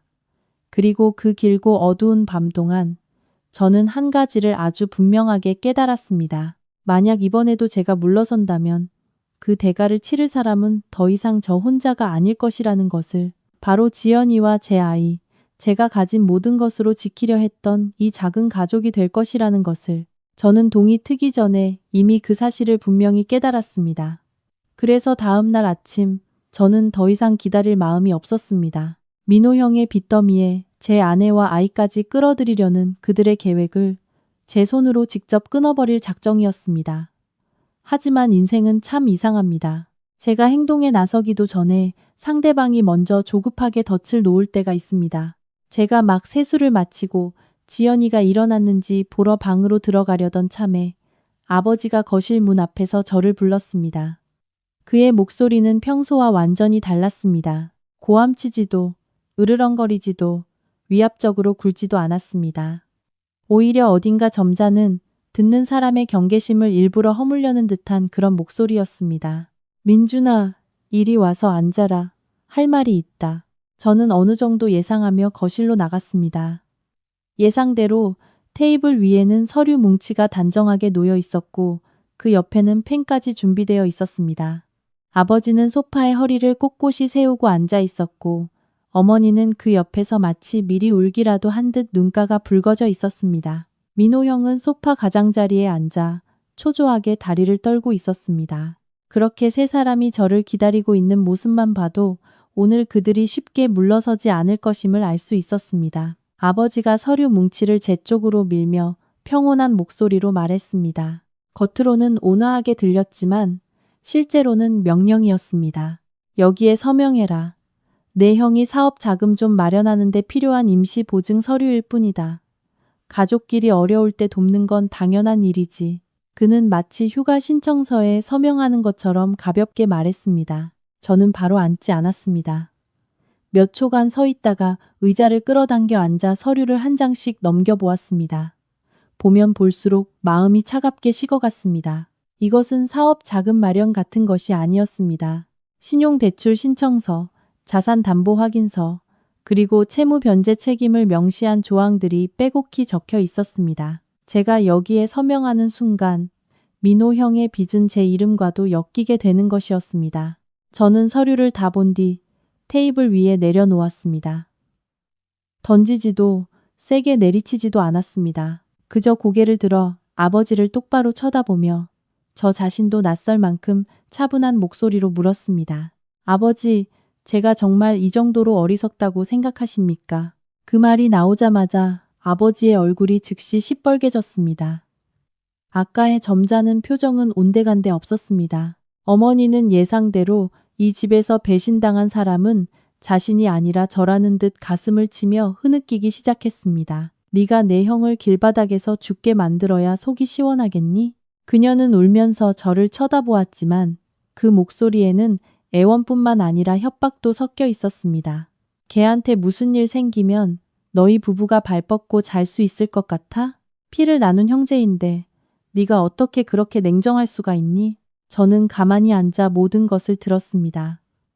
그것은 더 이상 자식을 걱정하는 어머니의 말이 아니었습니다. 죄책감의 무게를 제게 떠넘기려는 수작이었습니다. 만약 민호 형이 잘못되기라도 하면 그 책임은 모두 제게 있다는 것을 각인시키려는 것이었습니다. 아까부터 조용히 있던 민호 형이 마침내 입을 열었습니다. 잠을 설친 탓인지 목소리는 쉬어 있었습니다. 민준아, 형이 부탁할게. 딱 한 번만. 이번 한 번만 도와주라. 이 위기만 넘기면 다음부터는 내가 알아서 할게. 저는 형을 돌아보았습니다. 어젯밤이었다면 분노가 더 컸을지도 모릅니다. 하지만 오늘 아침 그의 창백한 얼굴을 보니 그가 정말로 두려워하고 있다는 것만 더 분명하게 느껴졌습니다. 하지만 슬프게도 그 두려움 속에서도 그는 여전히 저를 방패막이로 삼으려 하고 있었습니다. 제가 단호하게 말을 꺼내려던 순간 민호 형의 스마트폰 벨소리가 갑자기 울렸습니다. 조용한 거실에 울려 퍼지는 날카로운 벨소리에 모두가 깜짝 놀랐습니다. 그는 화면을 내려다보았고 그 순간 얼굴에서 핏기가 싹 가셨습니다. 저는 발신자를 보지 않아도 누구인지 알 수 있었습니다. 그의 손가락이 떨렸고 그는 감히 전화를 받지 못했습니다. 벨소리가 끊긴 지 몇 초도 지나지 않아 대문 밖에서 오토바이가 급정거하는 소리가 들렸습니다. 그리고 이어서 여러 사람이 우르르 달려오는 발소리가 들렸습니다. 쾅쾅쾅 문이 부서질 듯한 소리가 울려 퍼졌고 곧이어 거칠고 사나운 남자의 목소리가 집 안으로 파고들었습니다. 박민호 문 열어. 더 숨으면 이 집 박살 내버릴 줄 알아. 단 그 한마디에 집 안은 얼어붙었습니다. 침실에서 아이가 놀라 울음을 터뜨렸고 지연이가 아이를 달래는 당황한 목소리가 들려와 상황을 더욱 혼란스럽게 만들었습니다. 어머니가 가장 먼저 벌떡 일어났습니다. 그녀는 넋이 나간 사람처럼 창백한 얼굴로 제게 달려와 팔을 붙잡았습니다. 그녀의 목소리는 공포에 떨고 있었습니다. 민준아, 엄마 좀 살려줘. 네, 형 좀 살려줘. 걔들이 진짜로 왔어. 어젯밤에는 지연이에게 집문서를 내놓으라고 압박하려던 사람이 오늘 아침에는 마지막 지푸라기라도 잡는 심정으로 제 팔에 매달리고 있었습니다. 아버지 역시 더 이상 위험 있는 가장의 모습을 유지하지 못했습니다. 그는 거실 중앙에 굳은 채 쉴 새 없이 흔들리는 대문을 쳐다보며 입술을 꽉 깨물었습니다. 그의 얼굴에는 오직 적나라한 공포만이 남아 있었습니다. 저는 잠시 가만히 앉아 있다가 천천히 일어섰습니다. 제 앞에는 보증 서류가 테이블 위에 그대로 놓여 있었고 밖에서는 문을 두드리는 소리와 욕설, 민호 형의 이름을 외치는 소리가 뒤섞여 있었습니다. 그리고 제 등 뒤에는 어젯밤 저를 진흙탕으로 끌어내리려던 가족들이 이제는 당연히 제가 모든 것을 책임져야 한다는 듯 애원하고 있었습니다. 저는 흔들리는 대문을 보았다가 다시 눈앞의 얼굴들을 하나씩 쳐다보았습니다. 모든 음모, 모든 계산, 피를 나눈 형제, 어려울 때 돕는 가족, 젊으니까 다시 시작할 수 있다는 말들. 이제 그 모든 위선이 벗겨지는 순간이었습니다. 저는 목소리를 낮춰 얼음처럼 차갑게 말했습니다. 이제야 무서우신가요? 어머니는 몸을 떨었고 민호 형은 거의 서 있지도 못할 지경이었습니다. 저는 말을 이었습니다. 한 글자 한 글자가 돌처럼 무거웠습니다. 하지만 이번에 저한테서 구원을 바라신다면 모든 진실을 털어놓으셔야 할 겁니다. 그리고 거의 그 순간 밖에서 쾅 하는 굉음이 울렸습니다. 대문이 활짝 열리고 몇 명의 남자들이 집 안으로 들이닥쳤습니다. 진짜 비극은 바로 그 순간 시작되었습니다. 문이 열리자마자 3명의 남자가 검은 폭풍처럼 거실로 들이닥쳤습니다. 선두에 선 남자는 덩치가 크고 목에 문신이 있었으며 손에는 헬멧을 들고 있었습니다. 마치 한마디만 더하면 누구든 그 헬멧으로 내리칠 기세였습니다.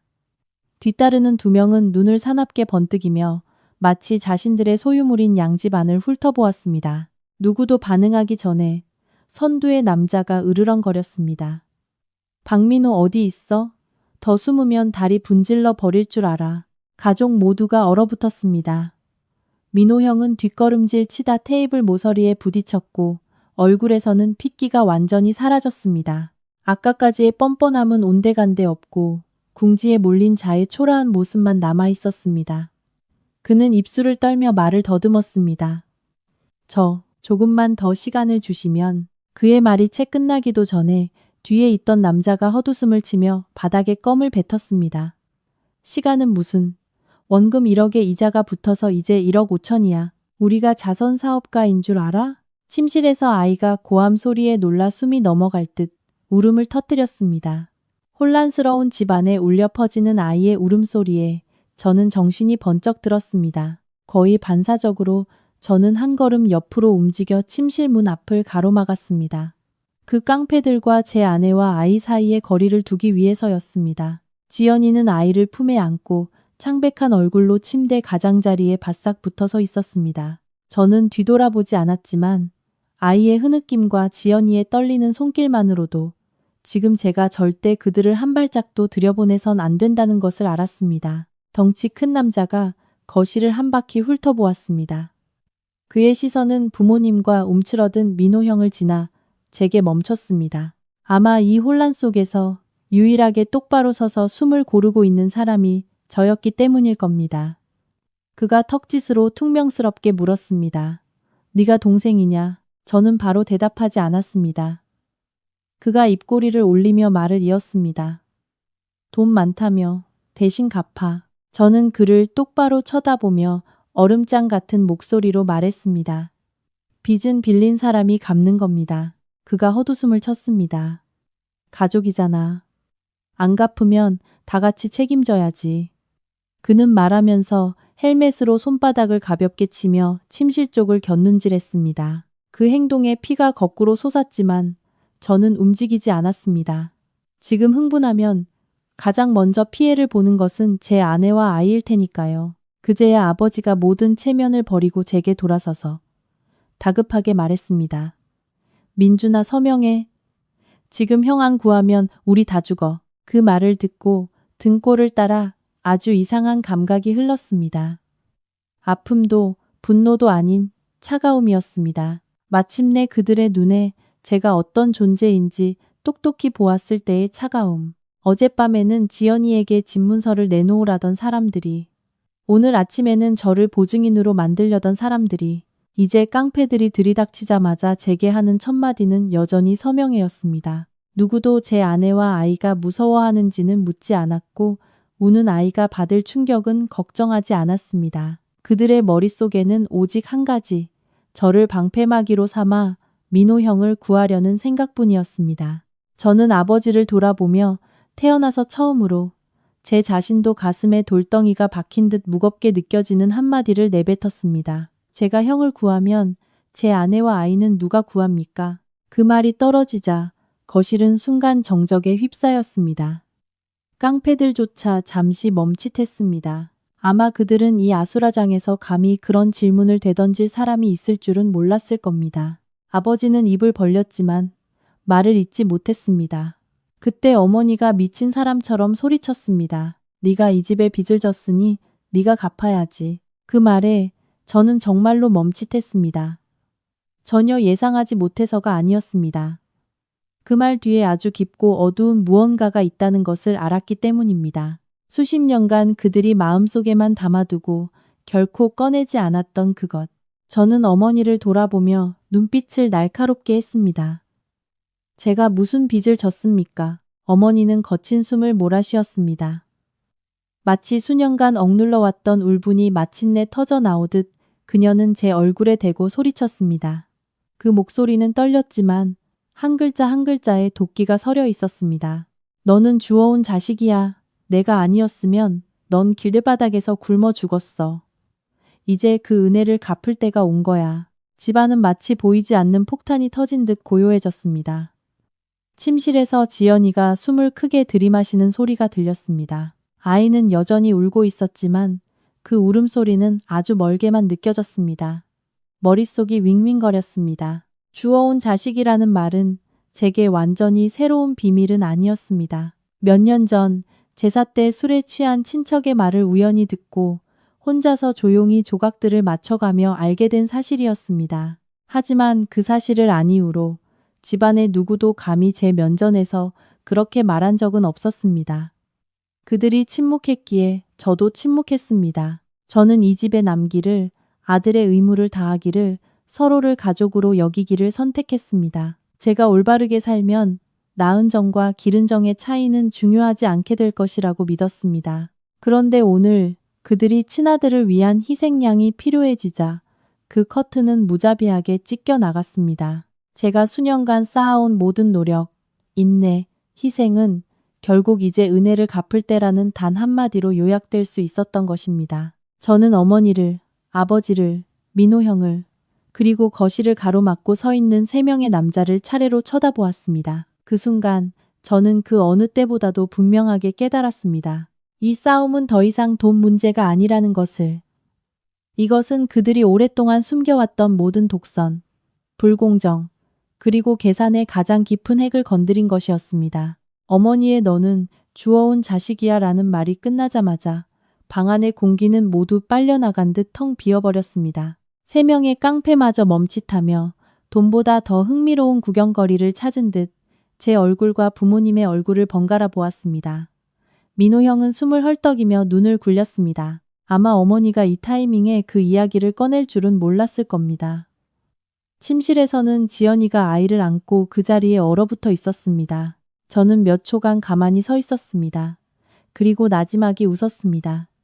크지도 억지스럽지도 않은 저 자신도 낯설게 느껴질 만큼 메마른 웃음이었습니다. 저는 고개를 들어 어머니를 쳐다보았습니다. 그 눈에는 더 이상 아무런 감정도 남아있지 않았습니다.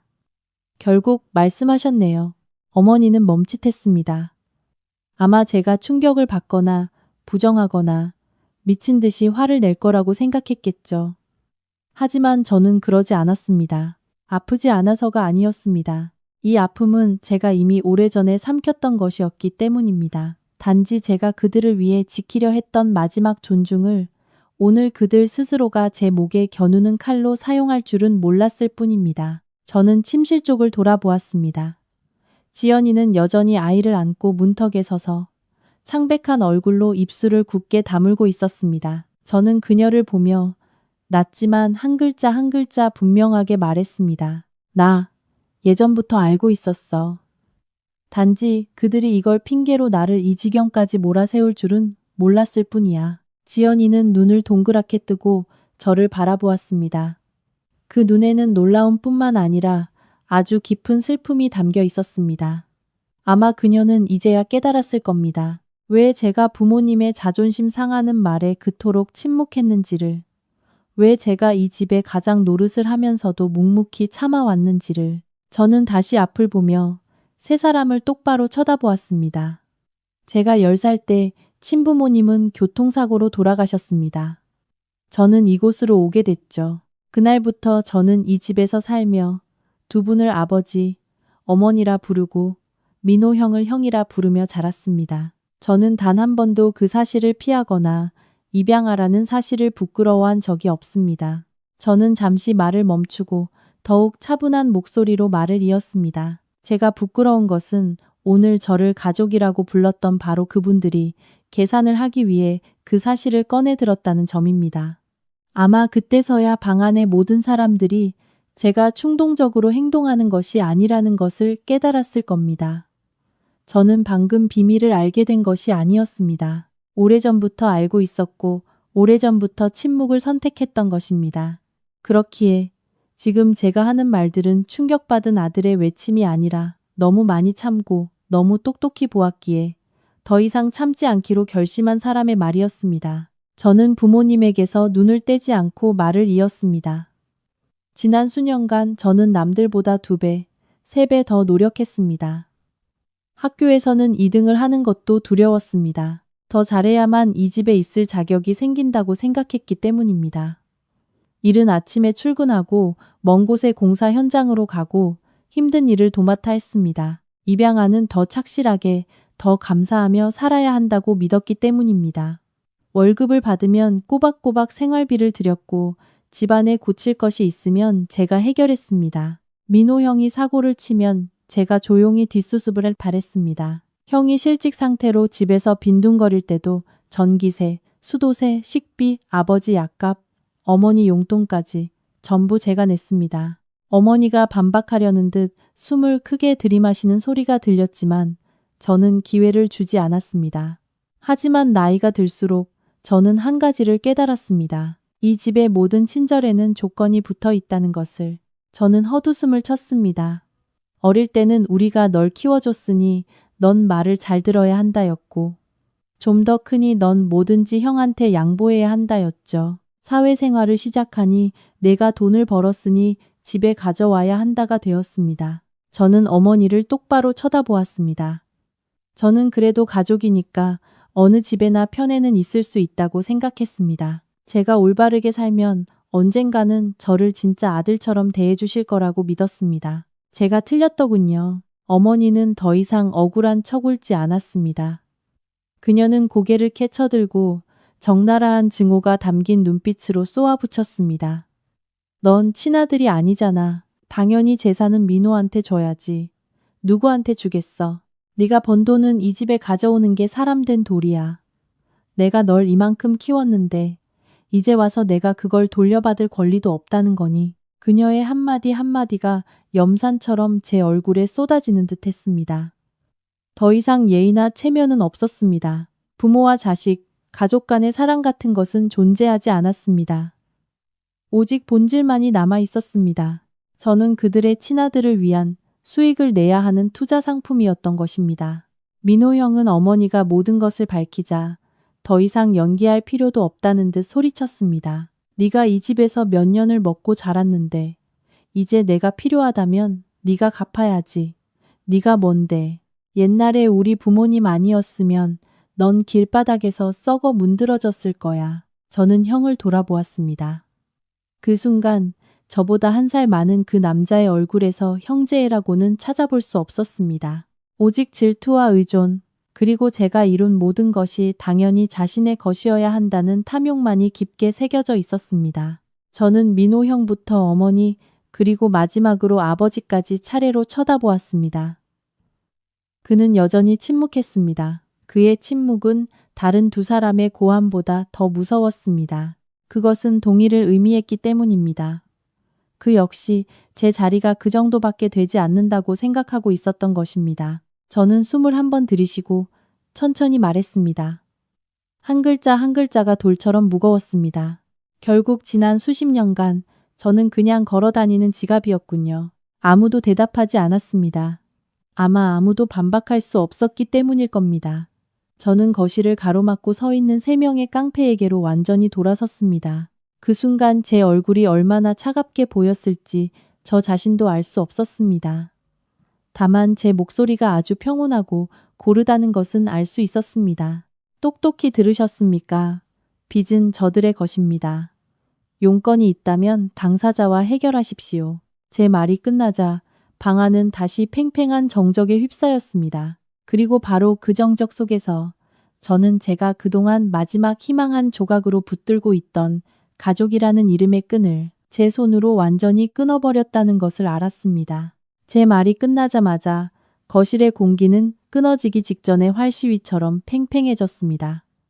3명의 깡패는 서로를 쳐다보았습니다. 아마 돈 문제가 이렇게 복잡한 사연으로 번질 줄은 몰랐을 겁니다. 하지만 그들은 누가 옳고 그른지에는 관심이 없었습니다. 그들에게는 오직 돈 혹은 끌고 갈 사람만 필요할 뿐이었습니다. 왼쪽에 서 있던 남자가 가장 먼저 인내심을 잃었습니다. 그는 앞으로 나서 민호 형의 멱살을 잡고 집 중앙으로 거칠게 끌어냈습니다. 민호 형은 비틀거리다 의자 모서리에 부딪혔습니다. 그가 정신을 차리기도 전에 남자가 얼굴에 대고 소리쳤습니다.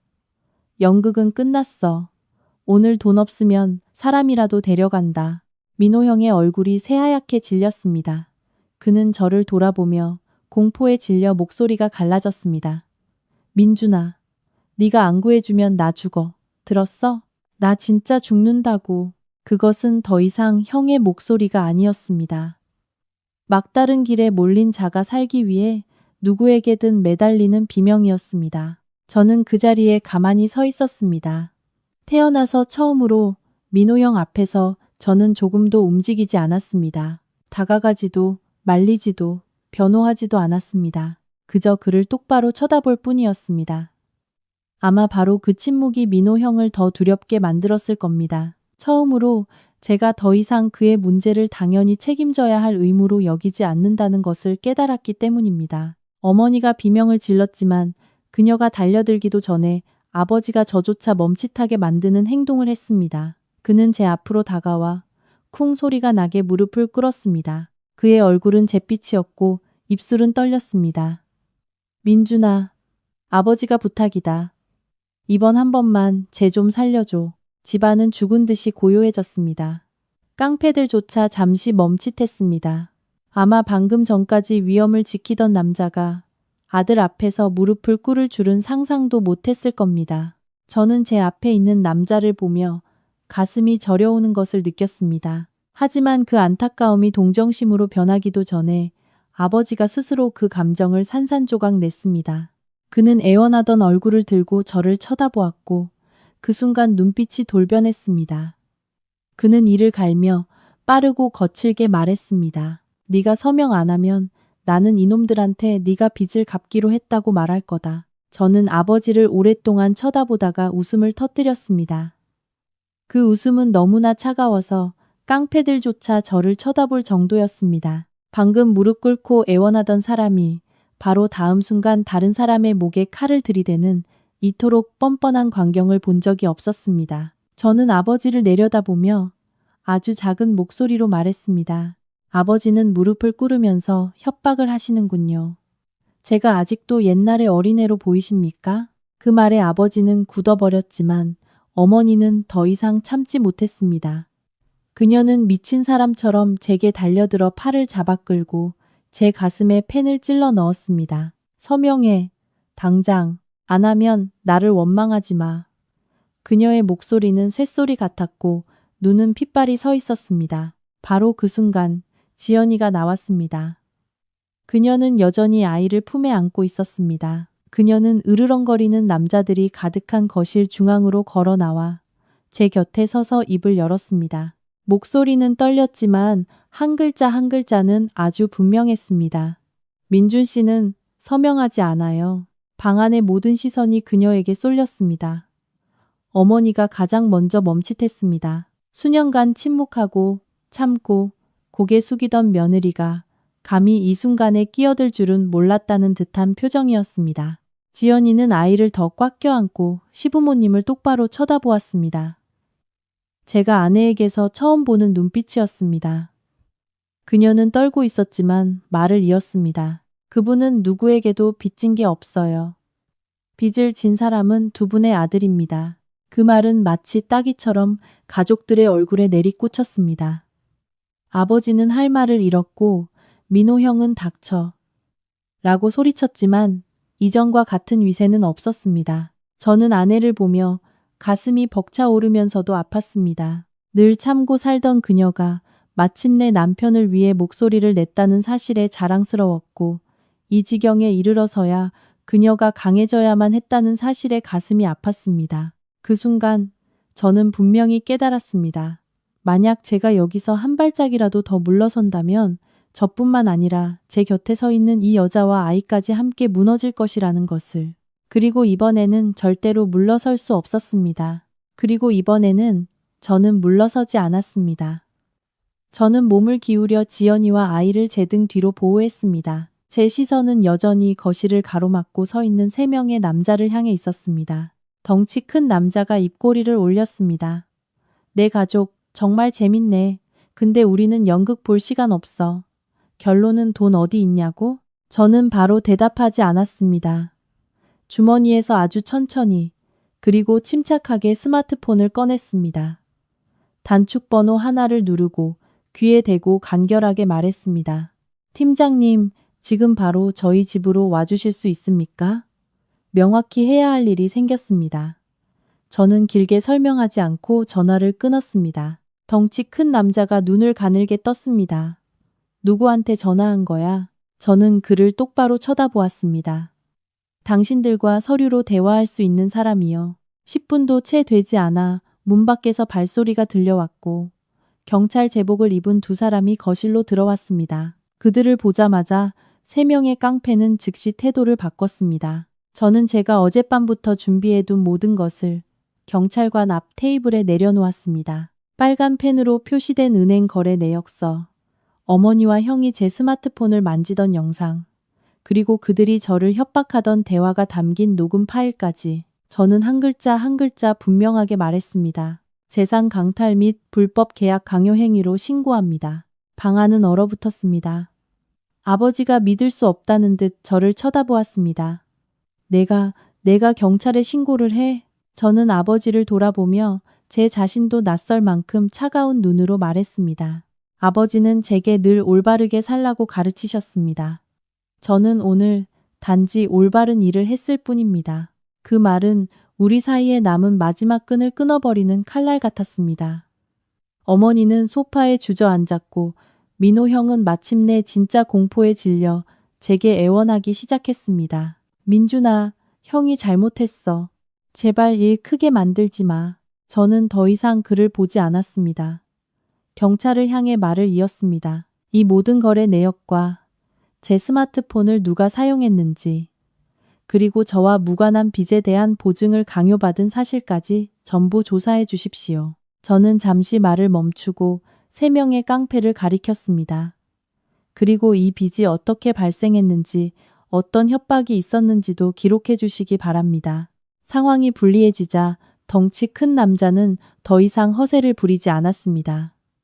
그는 부하들에게 눈짓했고 떠나기 전 민호 형을 향해 으르렁거렸습니다. 3일 준다. 그때까지 돈 못 갚으면 다시 온다. 그들이 떠나자 집안의 공기는 가라앉는 대신 완전히 산산조각 났습니다. 아버지는 돌처럼 굳어 있었고 어머니는 공포에 질려 떨고 있었으며 민호 형은 소파에 주저앉아 머리를 감싸 쥐었습니다. 경찰관들이 몇 가지 절차를 안내하고 떠난 후 집안은 다시 침묵에 잠겼습니다. 하지만 그것은 계산이나 증오의 침묵이 아니었습니다. 완전한 붕괴의 침묵이었습니다. 저는 몸을 돌렸습니다. 지연이는 여전히 그 자리에 아이를 안고 서 있었습니다. 저는 그녀 앞으로 다가가 아주 작지만 단호한 목소리로 말했습니다. 지연아, 짐 챙겨. 우리 더 이상 여기 있지 말자. 제 말이 끝나자 지연이는 되묻지 않았습니다. 그녀는 그저 저를 몇 초간 바라보다가 조용히 고개를 끄덕였습니다. 그 작은 끄덕임 속에서 저는 제 아내가 더 이상 이 집의 어떤 것도 붙잡고 싶어 하지 않을 만큼 지쳤다는 것을 알았습니다. 우리는 말없이 짐을 쌌습니다. 거실에서는 아무도 우리를 막지 않았습니다. 모든 것이 드러난 지금 그들 역시 더 이상 저를 붙잡을 말이 없다는 것을 알고 있었을 겁니다. 문을 나서기 전 저는 마지막으로 거실을 둘러보았습니다. 모든 것이 그대로였지만 제 감정은 완전히 달라져 있었습니다. 더 이상 제 집을 떠나는 느낌이 아니었습니다. 너무나 오랫동안 가족이라고 부르려 애썼던 어떤 장소에서 걸어 나오는 느낌이었습니다. 차에 올라탔을 때 지연이가 목이 맨 목소리로 물었습니다. 후회하지 않아요? 저는 그녀가 무엇을 묻는지 알았습니다. 저는 앞을 보며 천천히 고개를 저었습니다. 후회 안 해. 그리고 아내를 돌아보며 더 작은 목소리로 말했습니다. 단지 당신을 이렇게 오랫동안 힘들게 한 걸 후회할 뿐이야. 그날 밤 우리는 회사 근처 작은 오피스텔을 임시로 구했습니다. 그곳은 우리가 살던 집보다 훨씬 좁고 낡았지만 이상하게도 숨이 쉬어졌습니다. 수개월 만에 처음으로 저는 편안함을 느꼈습니다. 며칠 후 경찰 조사가 본격적으로 시작되었습니다. 모든 진실이 하나씩 드러나기 시작했습니다. 그 며칠 동안 부모님과 형에게서 수없이 전화가 왔습니다. 처음에는 원망, 그 다음에는 애원, 그리고 다시 하소연이 이어졌습니다. 저는 더 이상 전화를 받지 않았습니다. 미워서가 아니었습니다. 더 이상 미워할 힘도 남아있지 않았습니다. 단지 제가 또다시 마음이 약해지면 가장 먼저 상처받을 사람은 제 아내와 아이라는 것을 알았기 때문입니다. 어느 날 밤 아이는 일찍 잠들고 지연이는 아이 옷을 개고 있었습니다. 저는 그 옆에 조용히 앉아 두 사람을 바라보았습니다. 작은 방, 노란 조명, 창밖으로 들려오는 희미한 소음. 모든 것이 너무나 평범했지만 제 마음은 이상할 만큼 평화로웠습니다. 저는 문득 깨달았습니다. 집이라는 곳은 얼마나 넓고 얼마나 비싼지가 중요한 게 아니라는 것을. 그곳에서 사랑하는 아내가 더 이상 몰래 울지 않고 아이가 고함 소리에 놀라지 않는다면 그것으로 충분하다는 것을. 저는 지연이를 돌아보았습니다. 그녀는 아이를 토닥이며 피곤하지만 한결 편안해진 얼굴을 하고 있었습니다. 저는 조용히 아내의 손을 잡았습니다. 그녀가 저를 올려다보았습니다. 저는 아이가 깰까봐 아주 작게 속삭였습니다. 이제부터 우리 집은 세 사람뿐이야. 지연이는 아무 말 없이 제 손을 가만히 잡아주었습니다. 바로 그때 잠들어 있던 아이가 뒤척이며 작은 손으로 제 손가락을 무심코 건드렸습니다. 아주 가벼운 접촉이었지만 제 마음은 완전히 녹아내렸습니다. 지난 수십 년간 저는 길러준 은혜를 갚아야 한다고 참고 짊어지고 물러서야만 한다고 생각하며 살았습니다. 이제서야 저는 깨달았습니다.